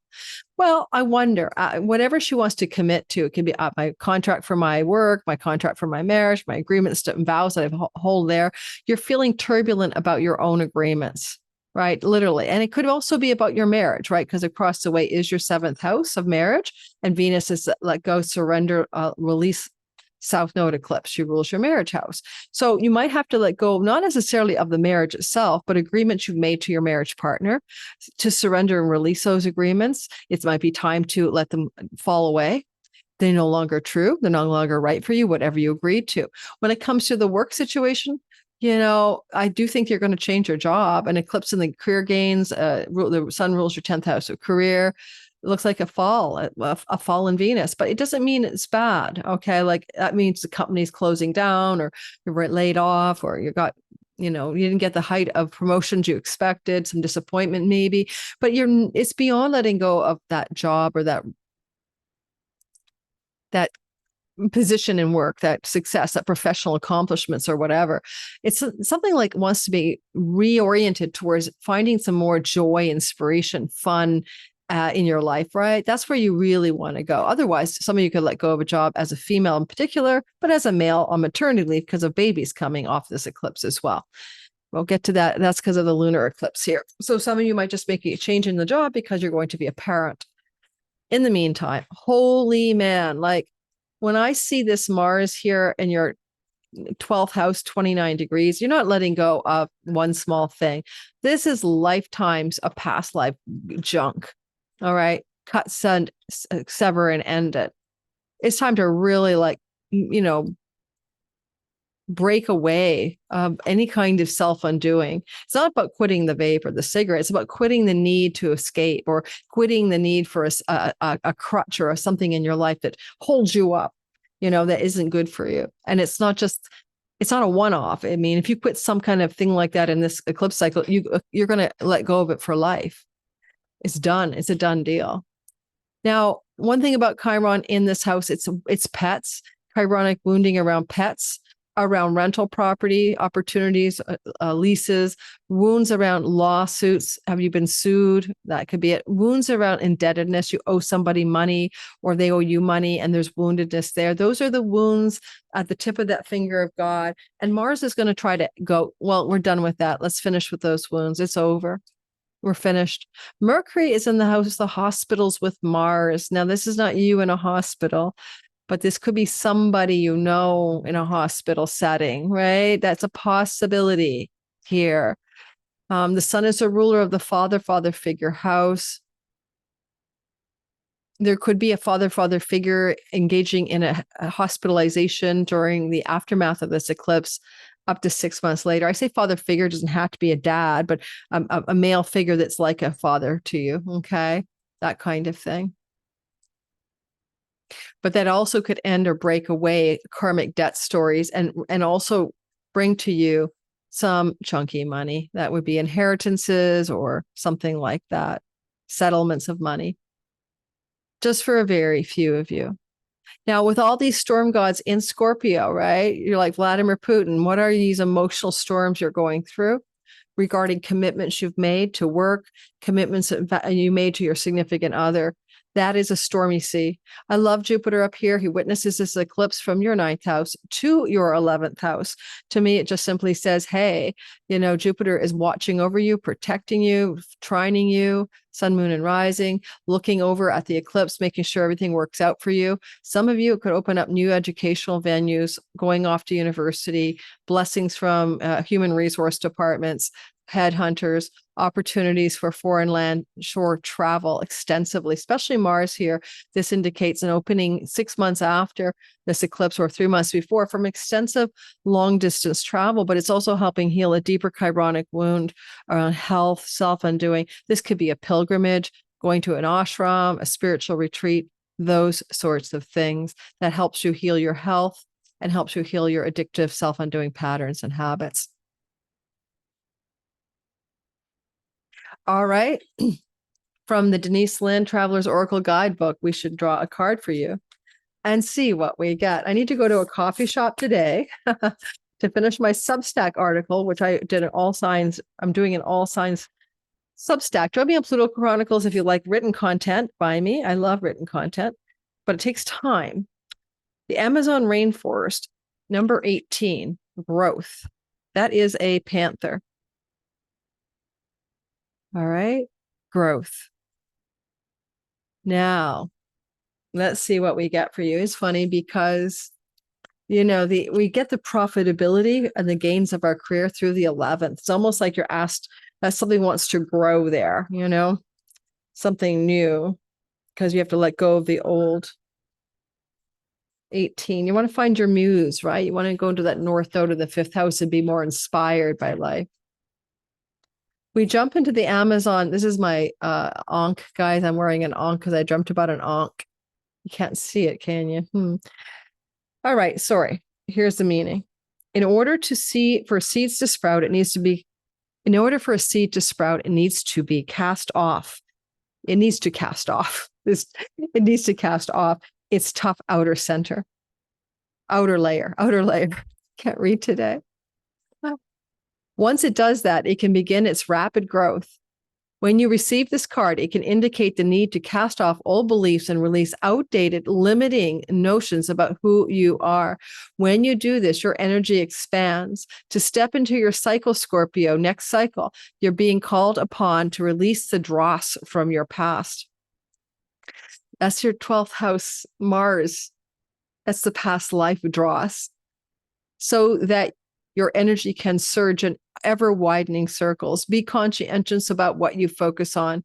For whatever you place your focus and attention on is what will expand and grow in your life. Well, that's true. What you dwell upon will grow. Growth in your life can be mental, physical, or emotional. Expansion in all areas is occurring. If you've been thinking about developing your business or expanding an enterprise, this is a good time to do so. If you've been considering embarking on a retreat, or a program of self-growth. I said that pilgrimages, ashrams, spiritual centers, 12th house Jupiter, 9th house Jupiter. This is a good time to do that. This is really good for like cleansing ashram retreats, like, you know, where you go on special diets or intermittent fasting because of Mars in your 12th. If you've been considering embarking on this retreat of self-growth, starting therapy, or gaining supplemental education, Jupiter in your 9th, this card is telling you it's time to move forward. Okay. Hopefully that's useful. Let's move on to the next sign. I have a goal to get this done so that I can go off and have some pho for lunch and then go off and write my article. I think I'm losing battery. Let me plug in here. All right.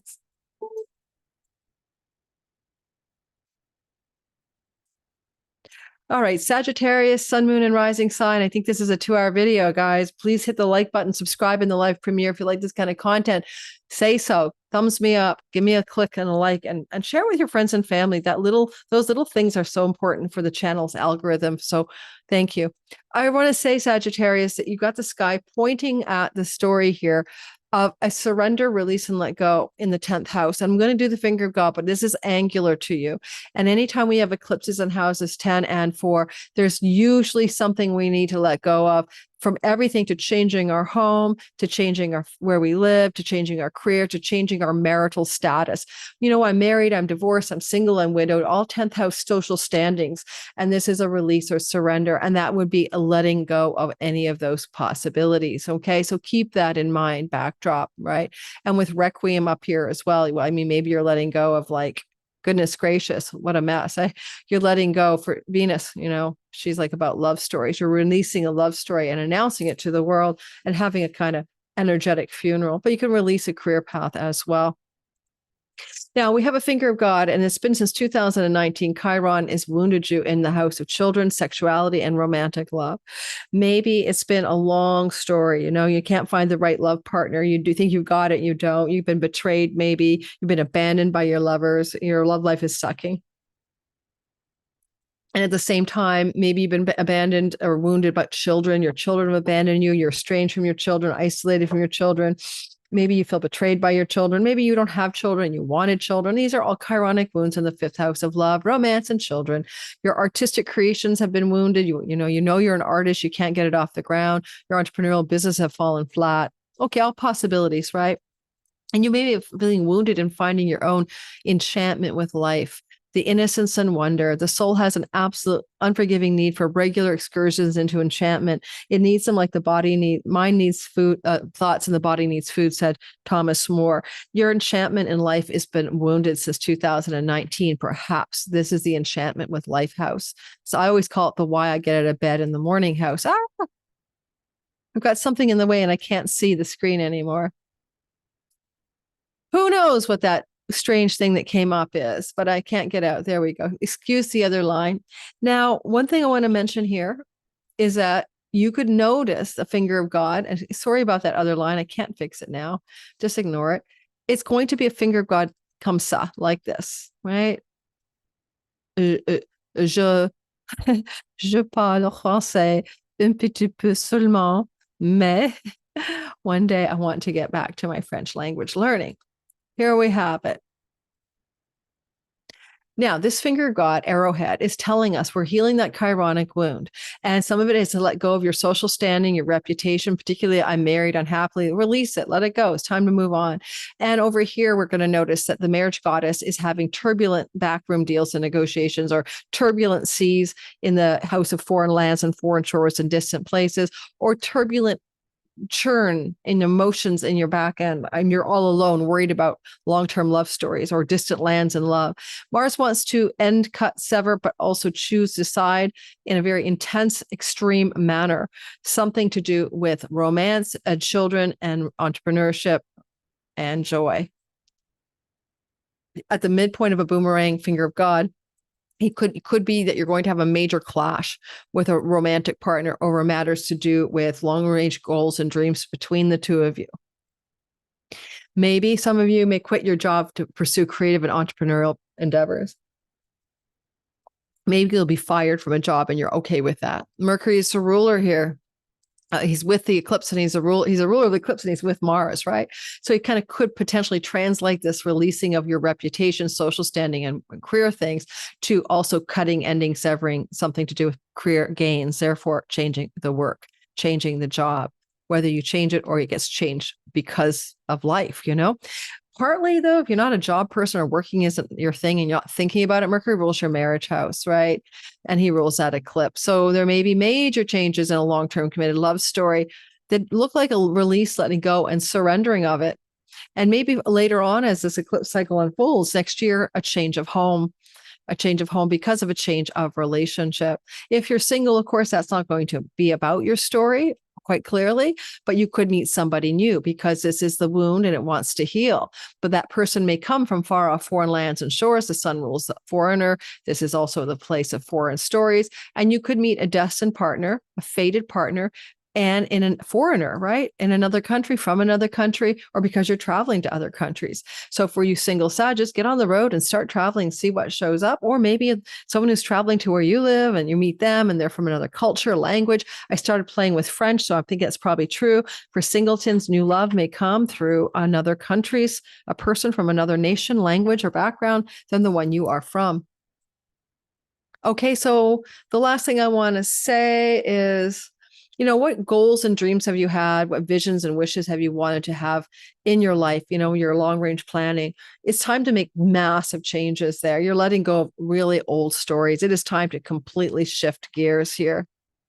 And I don't know, that fallen Venus at the top of the sky, she is the planetary boss or ruler of those goals and dreams, right? She owns your 11th house, and she's fallen. You might have chosen, everyone makes mistakes, to amplify a goal or a long-term dream, even a dream of a long-term relationship or a sexual relationship that didn't work out, or maybe any kind of goal or dream, and you realize you missed the mark. It's fallen. So it's time to redream a new dream, dream a new dream by cutting the old dreams out. All right, let's go ahead from the Time Traveler's Oracle and grab a card for you. And let's see what we have. I think I've been recording for almost 2 hours. This is so long. Like, subscribe, and hit the notification bells. Reflection 35, Mount Shasta in California. I've been there.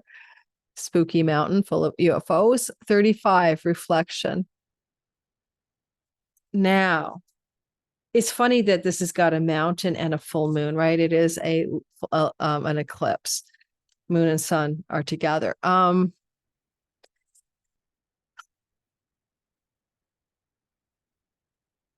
The 10th house is the high noon of the sky, represents the zenith, the height of the sun in the day. And of course, there's a mountain here. So we're really looking at this energetic letting go of some notable reputation and career path. And the reflection card is what we have. All right. The glowing image of moonlight on a sacred mountain lake is a reminder for you to take time to reflect about your life. Don't rush through things. Savor it. Sit back and put your feet up and let go. Place your responsibilities and burdens by the side of the road. Relinquish control of your life. Spiritual beings are at your side. You've got a lot of activation going on if Juno and the sea gods in the house of solitude, surrender, letting go, past lives, and also if you're going to talk to dead people or angels and stuff like that, they can come through the 8th house or the 12th house. So there's that as well. When you relax and reflect about your journey, powerful insights and intuition arise. Answers to long-held life questions can emerge. The truth will be known. In the calmness that unfolds, you realize that all the answers that you seek are within you. In this time of meditative silence, all will be revealed. With Juno in your 12th house, it is that meditative silence. But Juno often is about the commitments we've made. And you're going to have to do some meditative dive into those commitments, particularly ones that involve relationship or romantic commitments. And whether or not, just because we commit to something doesn't mean we have to stick with it, right? It could be also career commitments as well. Both of those. Just because we've committed doesn't mean we're stuck there forever.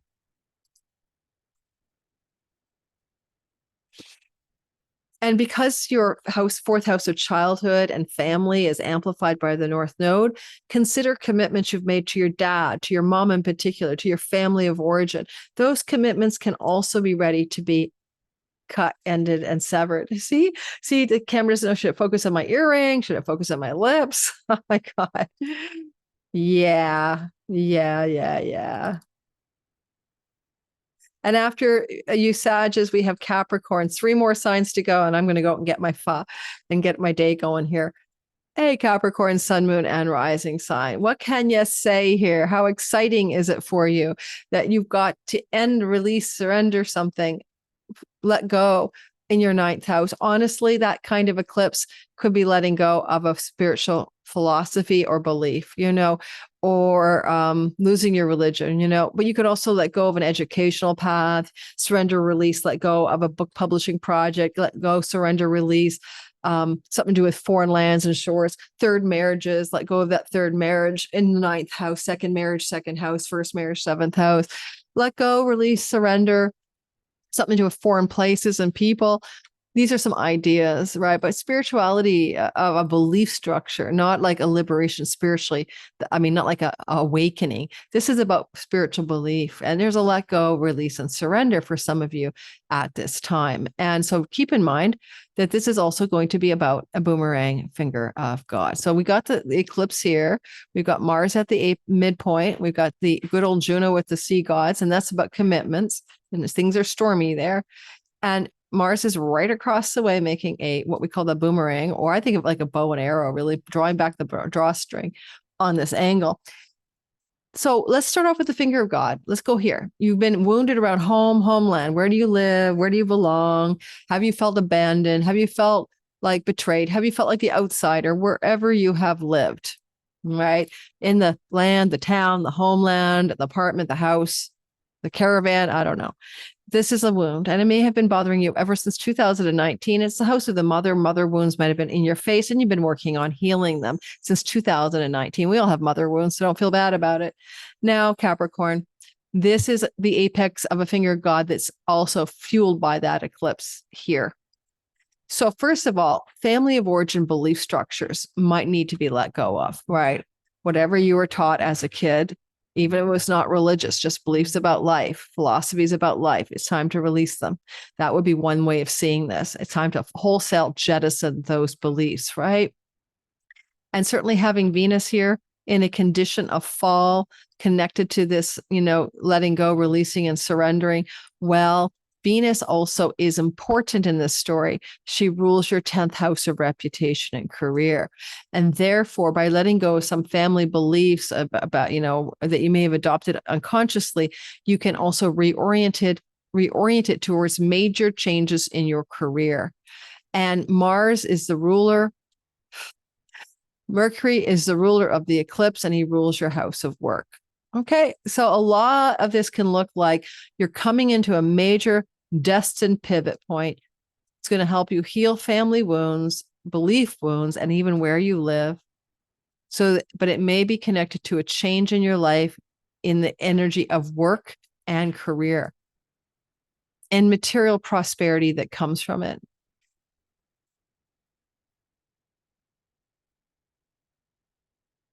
And, when this story unfolds, you'll have to deal with the Juno, goddess of those commitments we make, kind of like deals and handshakes and vows, in some stormy waters in your house of career gains, but also allies and benefactors and sibling one older. So there is something going on in that turbulent sphere. Maybe there is a vow a friend is made, or an ally or benefactor that's going to be sort of stormy and turbulent, but critically important when it comes to some change in your home life and where you live. Mars is the ruler of that turbulence, and he's anaretic, and he's cutting and severing in the career house and in the reputation house, squaring Mars in the long-term marriage house. Here are some thoughts. Some of you could make some kind of declaration publicly that you're separating from a spouse or you're leaving a relationship. Some of you might also find that you are going to break away from a contractual agreement connected to a job or work environment is no longer true or right for you. Some of you may take this energy and know that you need to apply it to the potential for travel, because you may find that by traveling and working, like work requires travel, a job requires travel, a job requires move, you're going to move into a very super powerful place. Jupiter is in your 7th house until next July, and this brings incredibly generous, magnanimous, and positive people to your life, including allies, benefactors, and friends who wish to help you.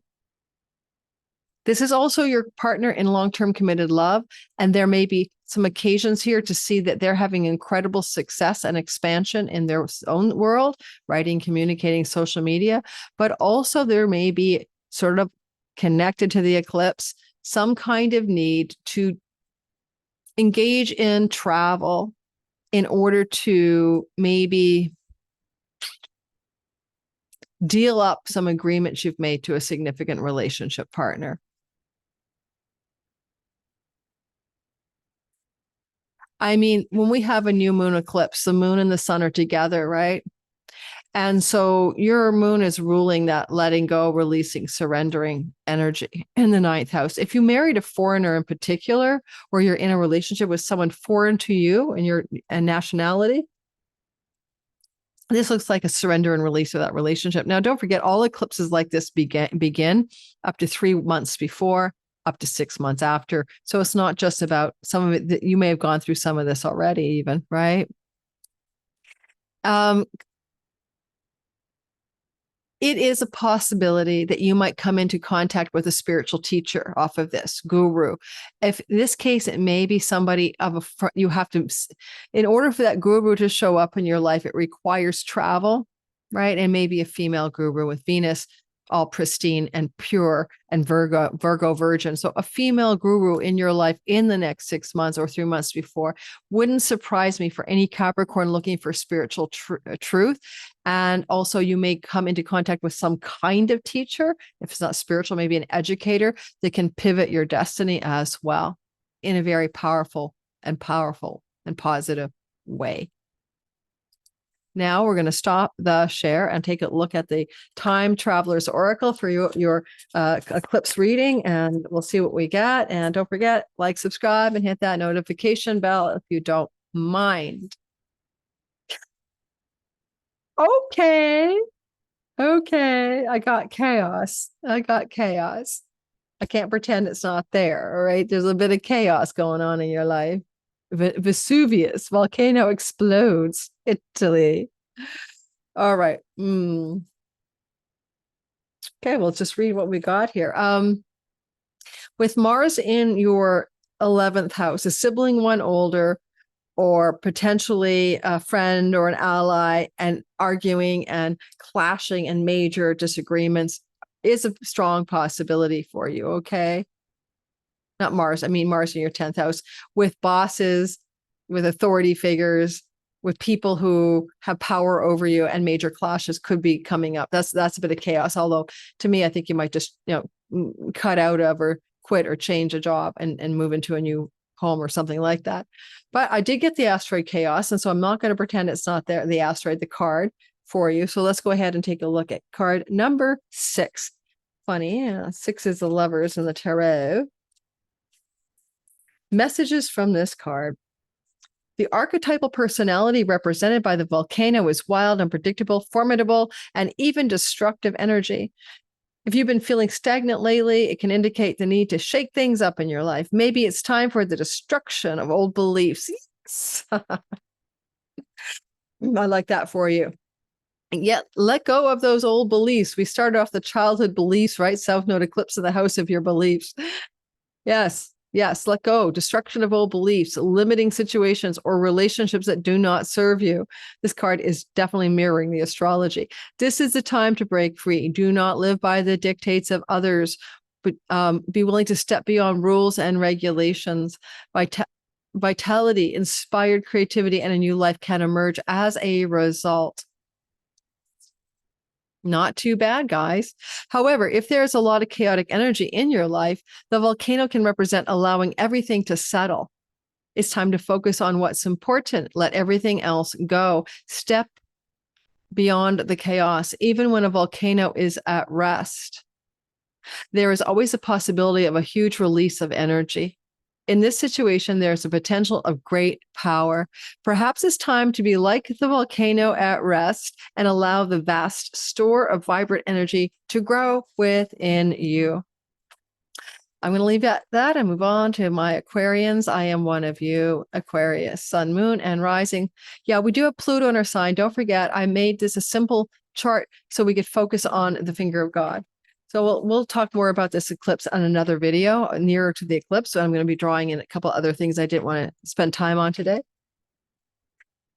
Okay, so this is an eclipse that for us, Aquarius, Sun, Moon, and Rising, is occurring in our house of chunky money and unearned income, resources that belong to other people that we partake in. I'm a shareholder in a company. My spouse's money, they share with me, inheritances from other people. Sometimes just chunks of money, a tax rebate, maybe a windfall can come your way. And you didn't work for it, you see. Now we have a South Node energy going on where we have to maybe surrender and release something here, but also it's just a play of destiny. Quite often, like these South Node eclipses in 8th house matters will also indicate massive karmic release, because this is the most karmatic house, and your most karmatic planet is indeed Mercury ruling that eclipse. So there's something about maybe a massive surrender and release of a form of anything, guys, a belief. Mercury's in the house of beliefs, the house of God. Surrender and release a form of financial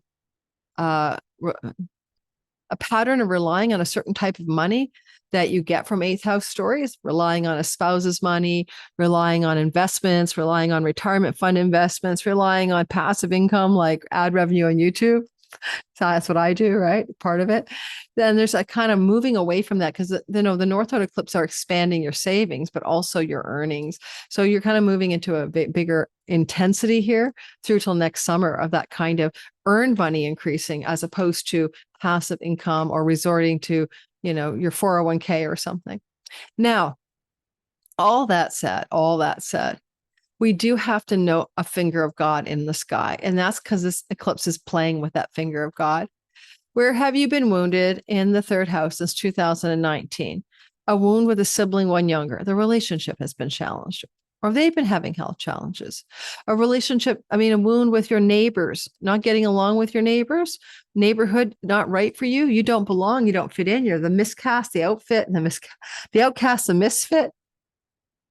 And now I can relate because I've always been the misfit and the outcast, but I certainly haven't found my true neighborhood. In 2019, I moved to Montreal, then I moved back in 2021 to Vancouver, and then I changed my homes multiple times. And Lori's still looking for her true neighborhood, right? And her neighbors and her place to belong. Travel is here, short distance wounds. I didn't take the ineffective protocol during the pandemic, and Canada locked me from travel for a year. Canada was really crazy about that stuff. So there's no travel, wounded there, wounded in writing, wounded in communicating, wounded in your ideas, wounded in relationship to your extended family, aunts, uncles, cousins, nieces, and nephews, and as well as a sibling, one younger in particular.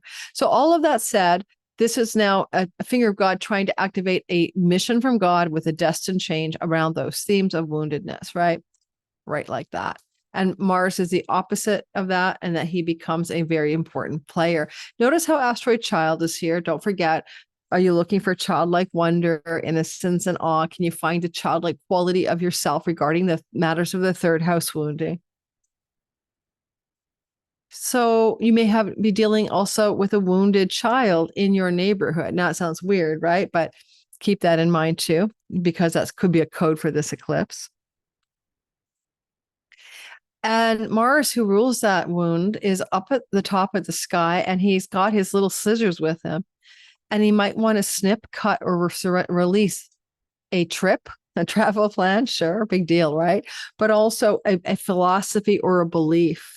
Mars up here in the 9th house may have you release a belief or something that is no longer needed. You want to cut that away, and it may connect to matters to do with even your own childhood as it pertains to events that happened in your childhood, connected to where your family lived, the neighbors, the situation growing up. One other way to look at this finger of God with Mars in the 9th house is that there are 9th house things that he's operating from, and that can be a guide. It can be a mentor up here. It could be a therapist, a coach, and they're sharp words coming at you because there is Mercury. So you're a guide, mentor, pastor, preacher, rabbi, coach, sharp words, sharp rebuttals coming from that person 3 months before, 6 months after the eclipse. Don't forget the time frame's not just the day of the eclipse. Reorienting you, pivoting you, turning you towards something that is a destined finger of God. It's time to do that writing project, teach that class, skills-based teaching, learn that thing, study that thing, make the decision. A, B, left, right. Are you going to take the course? Are you going to study? I want to go back to school. I want to study creative writing or screenplay writing at a university level again. I want to go back to school. This could be the decision to go back to school. See how simple that is? Now, you could also make a massive decision to change your neighborhood and may connect to foreign lands and foreign shores. May not move to a place in your own country. You may choose to move to a new country off of this kind of an eclipse energy. And, you have to go back to like 1987 to 89 to make a comparison, right? Or in 2006 to 2008. In both of those cases, by the way, forget the chironic wound issues, right? You're going to compare the whole story of your money axis also pivoting during those times. I want to let you know that with all this marriage goddess turbulence in the 10th house, this can be about your reputation regarding commitments to long-term partners and partnerships. Mostly, they're probably about real long-term love. And sometimes it could be about business partnerships. And so there's a stormy seas up there. Oh my God, storms are churning. What commitments have you made to the boss, to your work, to your reputation, or to a significant other, or to a business partnership endeavor? And there's a stormy sea going on. It really is a bumpy ride. And yet the eclipse, right? The eclipse is saying, what are you going to surrender and let go of? And it's such a deep place, There's soul work. There's talking to dead people. There's the occult mysteries here. You may be making some deep soul work changes to your career, but also to vows and commitments you made to a partner. You see, your 7th house of marriage is ruled by the sun, who is being eclipsed in the 8th house of secrets and shared resources and money. Some of you might be getting ready to make a major life change in a long-term relationship. And some of this stuff may connect to finances between the two of you, but also secrets. We often find betrayals or infidelities in the 8th house, and the commitments that we make, being turbulent because we've been betrayed or we find out a secret, and there's a lot of shearing away, cutting away.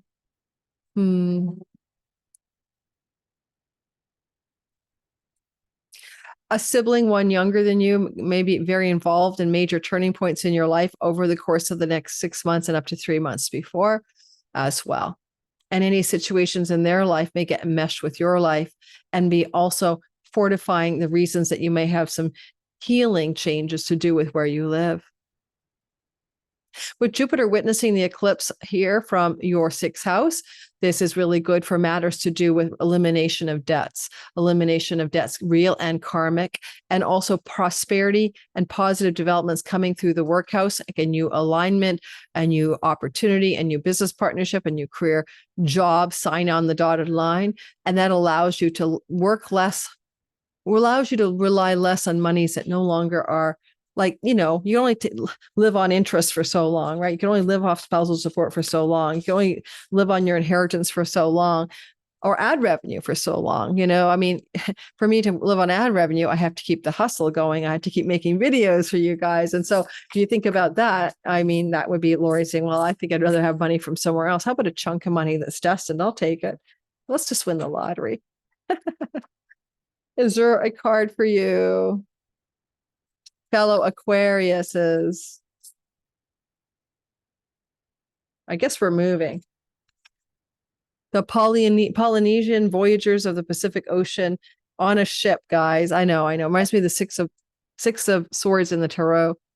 This is a 41 card. The keyword is trust.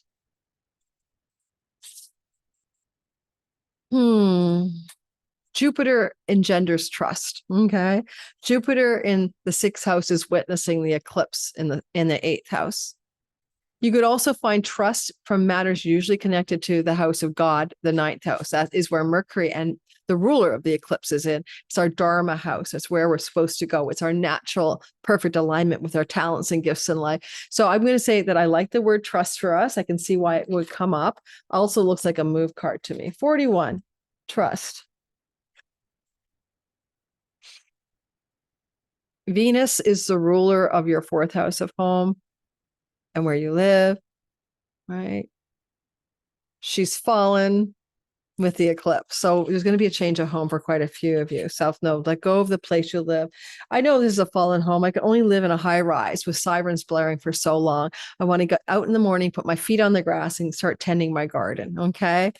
And so, yes, I know this is a temporary rental. 41. Maybe I could pass it on to my daughter. So hard to get a rental in Canada these days. It's like, a good rental for a decent price. Although that's improving. 41. I doth babble. Sorry, guys. I've been here for like a long time. So, Polynesian, the time traveler's message. This is not time to stay in the safe harbor in your life. No. Trust you are being guided. Unfurl your sails and go forward. You are protected by Lord Jupiter in your 6th house. Trust that this is the perfect time to plan a journey or vacation or move in a different direction, either in your location or on your job. If you've been thinking of a trip or a move, this card is verifying the time is right. Don't forget, it could be a trip as well, because the 3rd house, 9th house axis is a travel axis, but it would be a destined trip that can change your life. You can meet somebody like a long-term love partner on that kind of a sky that you've got going.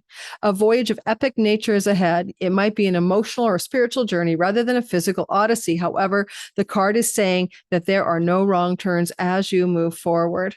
Your soul will thank you. If you are afraid of or uncertain, know that right now you are surrounded by spiritual guides and by angels. You are safe, even if your travels go in a different direction than you expected. Have faith that you will go exactly where you need to go and trust that the journey is guided. Okay. Okay, fellow Aquarius, hit the heck yeah in the comments if you like what we're talking about.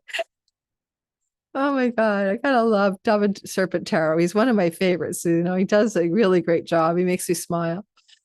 I'm trying to mimic him a bit. All right. Do in the comments share how you feel about this. I would like to hear from you. Finally, and best, always best, Pisces, sun, moon, and rising. Guys, of course, it's important to have eclipses on the axis of you. Who could not want to go through this story? Whoa, we have to start right there. Basically, you are expanding and growing a big girl into your big girl panties and your big boy booties or something. You're literally trying to figure out how to grow a destined worldly success story of you in this lifetime right now through to next July. This kind of growth curve happens every 18 years. Like, you go back to you, 87 to 89, 2006 to 2008. Where was that expansion of self? Pisces sun, career, Pisces moon, home and home life, Pisces rising, any part of your life, expanding, growing, more success, more worldly success, more things that you want to evolve into. And here's what you're letting go of: the relationship house, the marriage house, the significant other. Now, let me qualify that.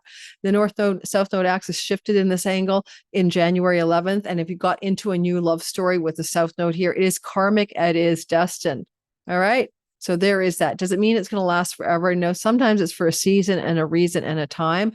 You know, I'm an Aries sun and moon. And so I got into a new relationship with the South Node going through Libra with my partner, James, and we're not still together. We're friends now. You know, it was for a season and a reason and a time. But nonetheless, if you got into something, this is what happened. If you're with someone already and in a marriage, your partner's going through a difficult time or you are getting tired of the relationship. And energetically, with the fallen Venus here, it does make the relationship challenging. Your partner may have a fall in their health. Okay. Venus kind of rules sort of sperm and ovum, for example, and Virgo rules intestines for one thing. And I think maybe your fingers, I'm not sure, but you know, your partner may come into a health challenge off of this, but you know, it may also be more like there's just a kind of time for the or your partner's going through like requiem, someone in the life of your partner passing, and they're going through grief, right? Grief or sorrow. So your partner could be going through a time that's difficult, but also the relationship needs you to let it go. Like, get your hands all off of it. In a relationship, you're in charge of 100% of your 50%, no more, no less. And so there's a real call to find the interdependence rather than the codependence in a relationship. And so that's going on in the backdrop for all of you Pisces at this time. And with the star of female mourners, again, it just could simply be you're in a relationship with someone who's going through a grieving period, a loss or surrender or release of some situation or developments in their own life. They are grieving, they're sad, they're releasing, they're letting go of something. It could be anything, guys, anything in their life. It doesn't have to be a literal loss of somebody. Now, one thing I want you to notice is that we have a finger of God going on here. That is peeking out in the money house here. That's where the wound of 2019 has been. There's it could come from your childhood, okay, you know, past life stuff or vows of poverty, or maybe money wounds connected to how you grew up, a parent lessons. You grew up with poverty, you didn't grow up with poverty, you've lost money, whatever, childhood wounds around money. But also you've been wounded since 2019 in terms of financial self-worth, values, earnings, and money strategies, right? Things have not always been a bed of roses. Could also be wounded around your facial appearance, your teeth, and things to do with your speech, and also wounded about your facial appearance, thinking you look old or ugly or something like that. Those are the wounds and even wounds around things you ingest, right? Wrong food style, eating the wrong food, not eating healthy. These wounds have been with you, even eating disorders with Chiron since 2019. Now, all said and done, that's trying to heal off of this eclipse, because the eclipse is activating a finger of God. So we have Mars across the way, making it the boomerang. We have Juno, the goddess of what we commit to and make a strong agreement to, like unbreakable agreements. And then we have the arrow. I don't know. I've lost my drawing power. It's been a long video, but there's supposed to be an arrowhead here. Here's what I want to tell you. You're going to have to go deep, because Mars is in the most karmatic house and the deep unconscious here. This is a psychological, archetypal realm. Mars is cutting, ending, and severing something, but it's also your money axis. And so there could be a massive turning point, maybe a fracture or a break around money you share with a spouse, spousal shared resources, and arguments or disagreements or fights about the money, or disagreements about how to break the money into two pieces, how to, like King Solomon, you know, the real mother is the one who says, yes, cut the baby in two, right? The old biblical story about the wisdom of King Solomon. I would say that, you know, There is financial stress between you and another person in shared resources, something like that. Certainly, there's a fucking hornet. Just for you, someone Google hornet or wasp. It's a hornet medicine and the animal spirit. It just came to my head on the video for you. The stinger, right? It's got a stinger. So someone go Google. It's leaving now right through the window. Sorry about that, guys. It just came right to my hair. Did you see that? No, you couldn't. You couldn't. So getting stung by sharp swords in the shared resources and money house, right? Bang, hitting you in your self-esteem wounds. You want money for something and the partner says no. You're having a spousal separation, divorce agreements, and the partner wants all of it, or you're fighting over it. So there's that. Mercury is the ruler of the eclipse. It's in your marriage house, right? That's why I said maybe the partner's going through a hard time, but it can eclipse the marriage as well. And especially if it's a legal marriage, because the goddess of marriage in the ninth house is got storm clouds and turbulence around her in a place of legal agreements, the courts, the justice system. So you might be going through fractious disagreements in a divorce settlement as well going on here. All said and done, is the key is to heal the chironic wound of self-worth, your values around money, your self-esteem. Money is not the root of all evil. It is the love of money that's the root of all evil. Mercury is with the eclipse and rules your childhood. Child is with Chiron. Your childhood ideas about wealth, prosperity, deservingness to be wealthy and to be sustainable and be more than surviving, be thriving. These are Piscean lessons under this eclipse. Jupiter is blessing you from a house. It can bring good fortune financially. Even pennies from heaven and windfalls can be activated here. You might even win some money, come into some good fortune financially. If you do, though, would you fight about the money with somebody else? Would you be like doing a tug of war with a partner because, who gets what in this financial fortune? This is winning money with Jupiter in the fifth house. And the North Node expanding you, saying, yeah, let's win some money. And then maybe legal turbulence over how to divide those wins with someone in your life.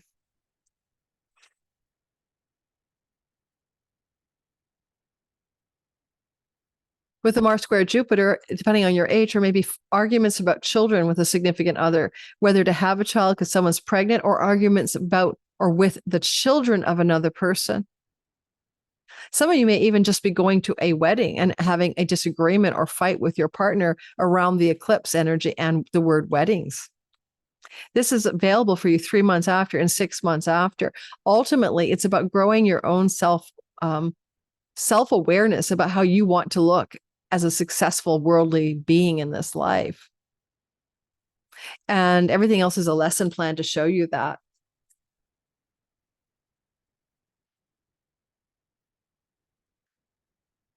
With Venus fallen in the marriage house and the business partnership house, right? Keep that in mind. Well, Venus is important to you. She's the exaltation ruler for you. So there's some real significant challenges ahead for a new or a long-term existing relationship.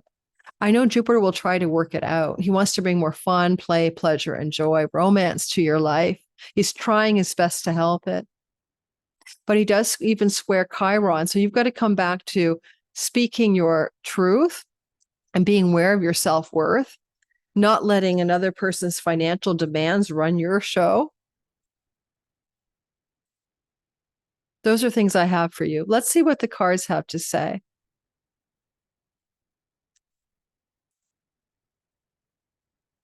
Okay, the last card for you, Pisces, Sun, Moon, and Rising, about this eclipse and the long-term committed love. Now, don't forget, this eclipse started to activate a minimum of 3 months beforehand. So when I talk about turbulence and disagreements and maybe even a falling away in a relationship because the eclipse is in the house of relationship, that might have happened already. You might have already surrendered or released or let go of a relationship. So but it also is still pending for the next 6 months. 43, vast vistas, nomads, steppes of Mongolia. Okay, steppes of Mongolia, 43. Now, one thing I'd say about that is that Juno is in the house of foreign lands and shores, right? She's up in your ninth house, trined by Jupiter. So you might get some good leisure or romantic travel or pilgrimages going off this energy, traveling for love and romance, pilgrimages, distant shores, nomads and steppes of Mongolia. And Mercury rules your house of home and he is in your 8th house of shared resources and the owner of the eclipse. So there may be some changes of home even coming off of this, but in relationship to relationship. All right, not just because you decide to do that. 43, vast vistas. All right, are you ready? And then we're done. Okay, I might have an outro for you guys today. All righty. Widen your horizons to see the bigger picture. This is not the time. I have a synchronicity outro. This is not the time to think small. Think outside the box. There is a potential, Pisces, of big changes ahead. Be willing to be unconventional in projects, relationships, and ideas. Desire and ideas. Know that you can choose any direction you desire, but before you go forward, look in all directions to see potential outcomes. Vast vistas are ahead of you, and it's easy to get caught up in the small details of life and forget the bigger view. Something unexpected may be sneaking up behind you. It's called the eclipse, but you are ready for it. It won't wobble your life. When you view life from this great perspective, you can make the best decisions. This is a time of expansion. Yes, the North Node's in your sign, and even a time of travel and new adventures. Well, Juno and the storm gods are in your travel house, your 9th house. So some of you may journey off of this, but I see the Jupiter in the 5th mean travel for children or to your children, or travel connected to your romantic life. If you receive an opportunity to travel, go for it. You can step into a different direction. Don't hesitate. Take it. Okay. Thank you, everybody, for listening. Come join me in Sky Reader 6.0 coming up on September 27th. Discount code Sky20. If that's expired, there'll be a new lesser discount code available after midnight, September 7th. Check the description box. Okay, so look, I just want to share a synchronicity story with you guys. I live my life by synchronicities. I let them unfold, show me the way. Kisses from God, breadcrumbs, follow the clues. Follow the red thread in the labyrinth of life. That's my synchronicities. And so my daughter, funny enough, I went for a foot massage. And in the foot massage, I was listening to one of my favorite astrologers. I need to have her on my show. Her name is Ksenia Moore. Go check her out. She is amazing. She should be doing so much better on her channel. She puts her heart and soul into it. I think she's brilliant. And she's an astrologer's astrologer. So anyway, so I was listening to Ksenia Moore in the massage chair for an hour, getting my foot massage, reflexology. And then I got up and I was walking past a drugstore in my town. And I thought, I think I should go in and get a new lip pencil, because I use a lip pencil in my videos here. It's almost empty.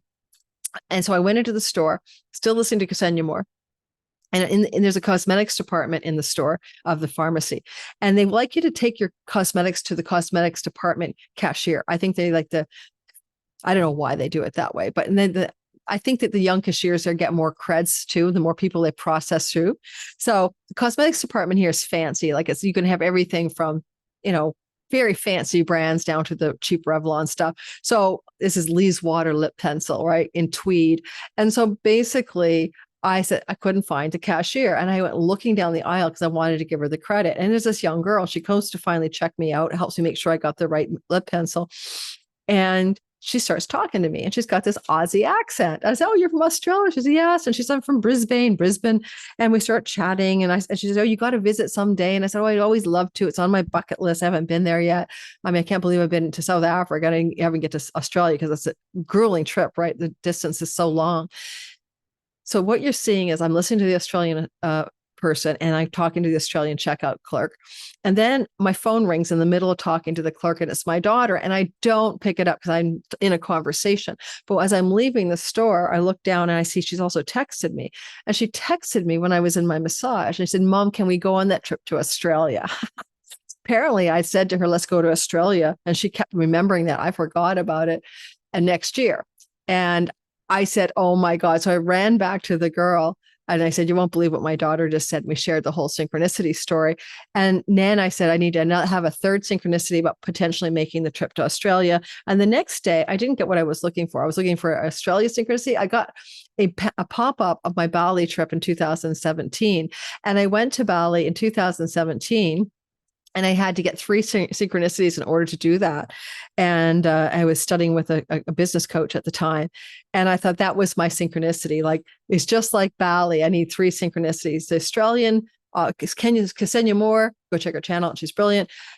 Listening to her Australian accent, talking to the Australian lip clerk and all of that. And so the funny part of that is I was also thinking, I just had a eureka. Why don't I go to Australia and do a live class, get Ksenia Moore in on it, maybe see if she wants to hold a kind of a weekend workshop with me or pull together some kind of Australia live event. And I can make it a business trip and write off my first class business ticket and stick my daughter in the cargo in the back in the economy, or treat her to the business class ticket on the way there as my personal assistant on the trip, and try to make it a business expense, which is a lot more affordable. Because in Canada, I'm taxed. If I was to make money and declare my income as personal income, I'd be taxed close to 55-60% of my income going to the government. And with a business account here, businesses, I'm taxed on my business income 11%, and money I pay myself, I'm taxed at however the tax rate is, how much money I need. It wasn't bad last year, but now I had to move to a new apartment rental, which is $3,000 a month. So yeah, all said and done, taxes and taxes, that's Canada.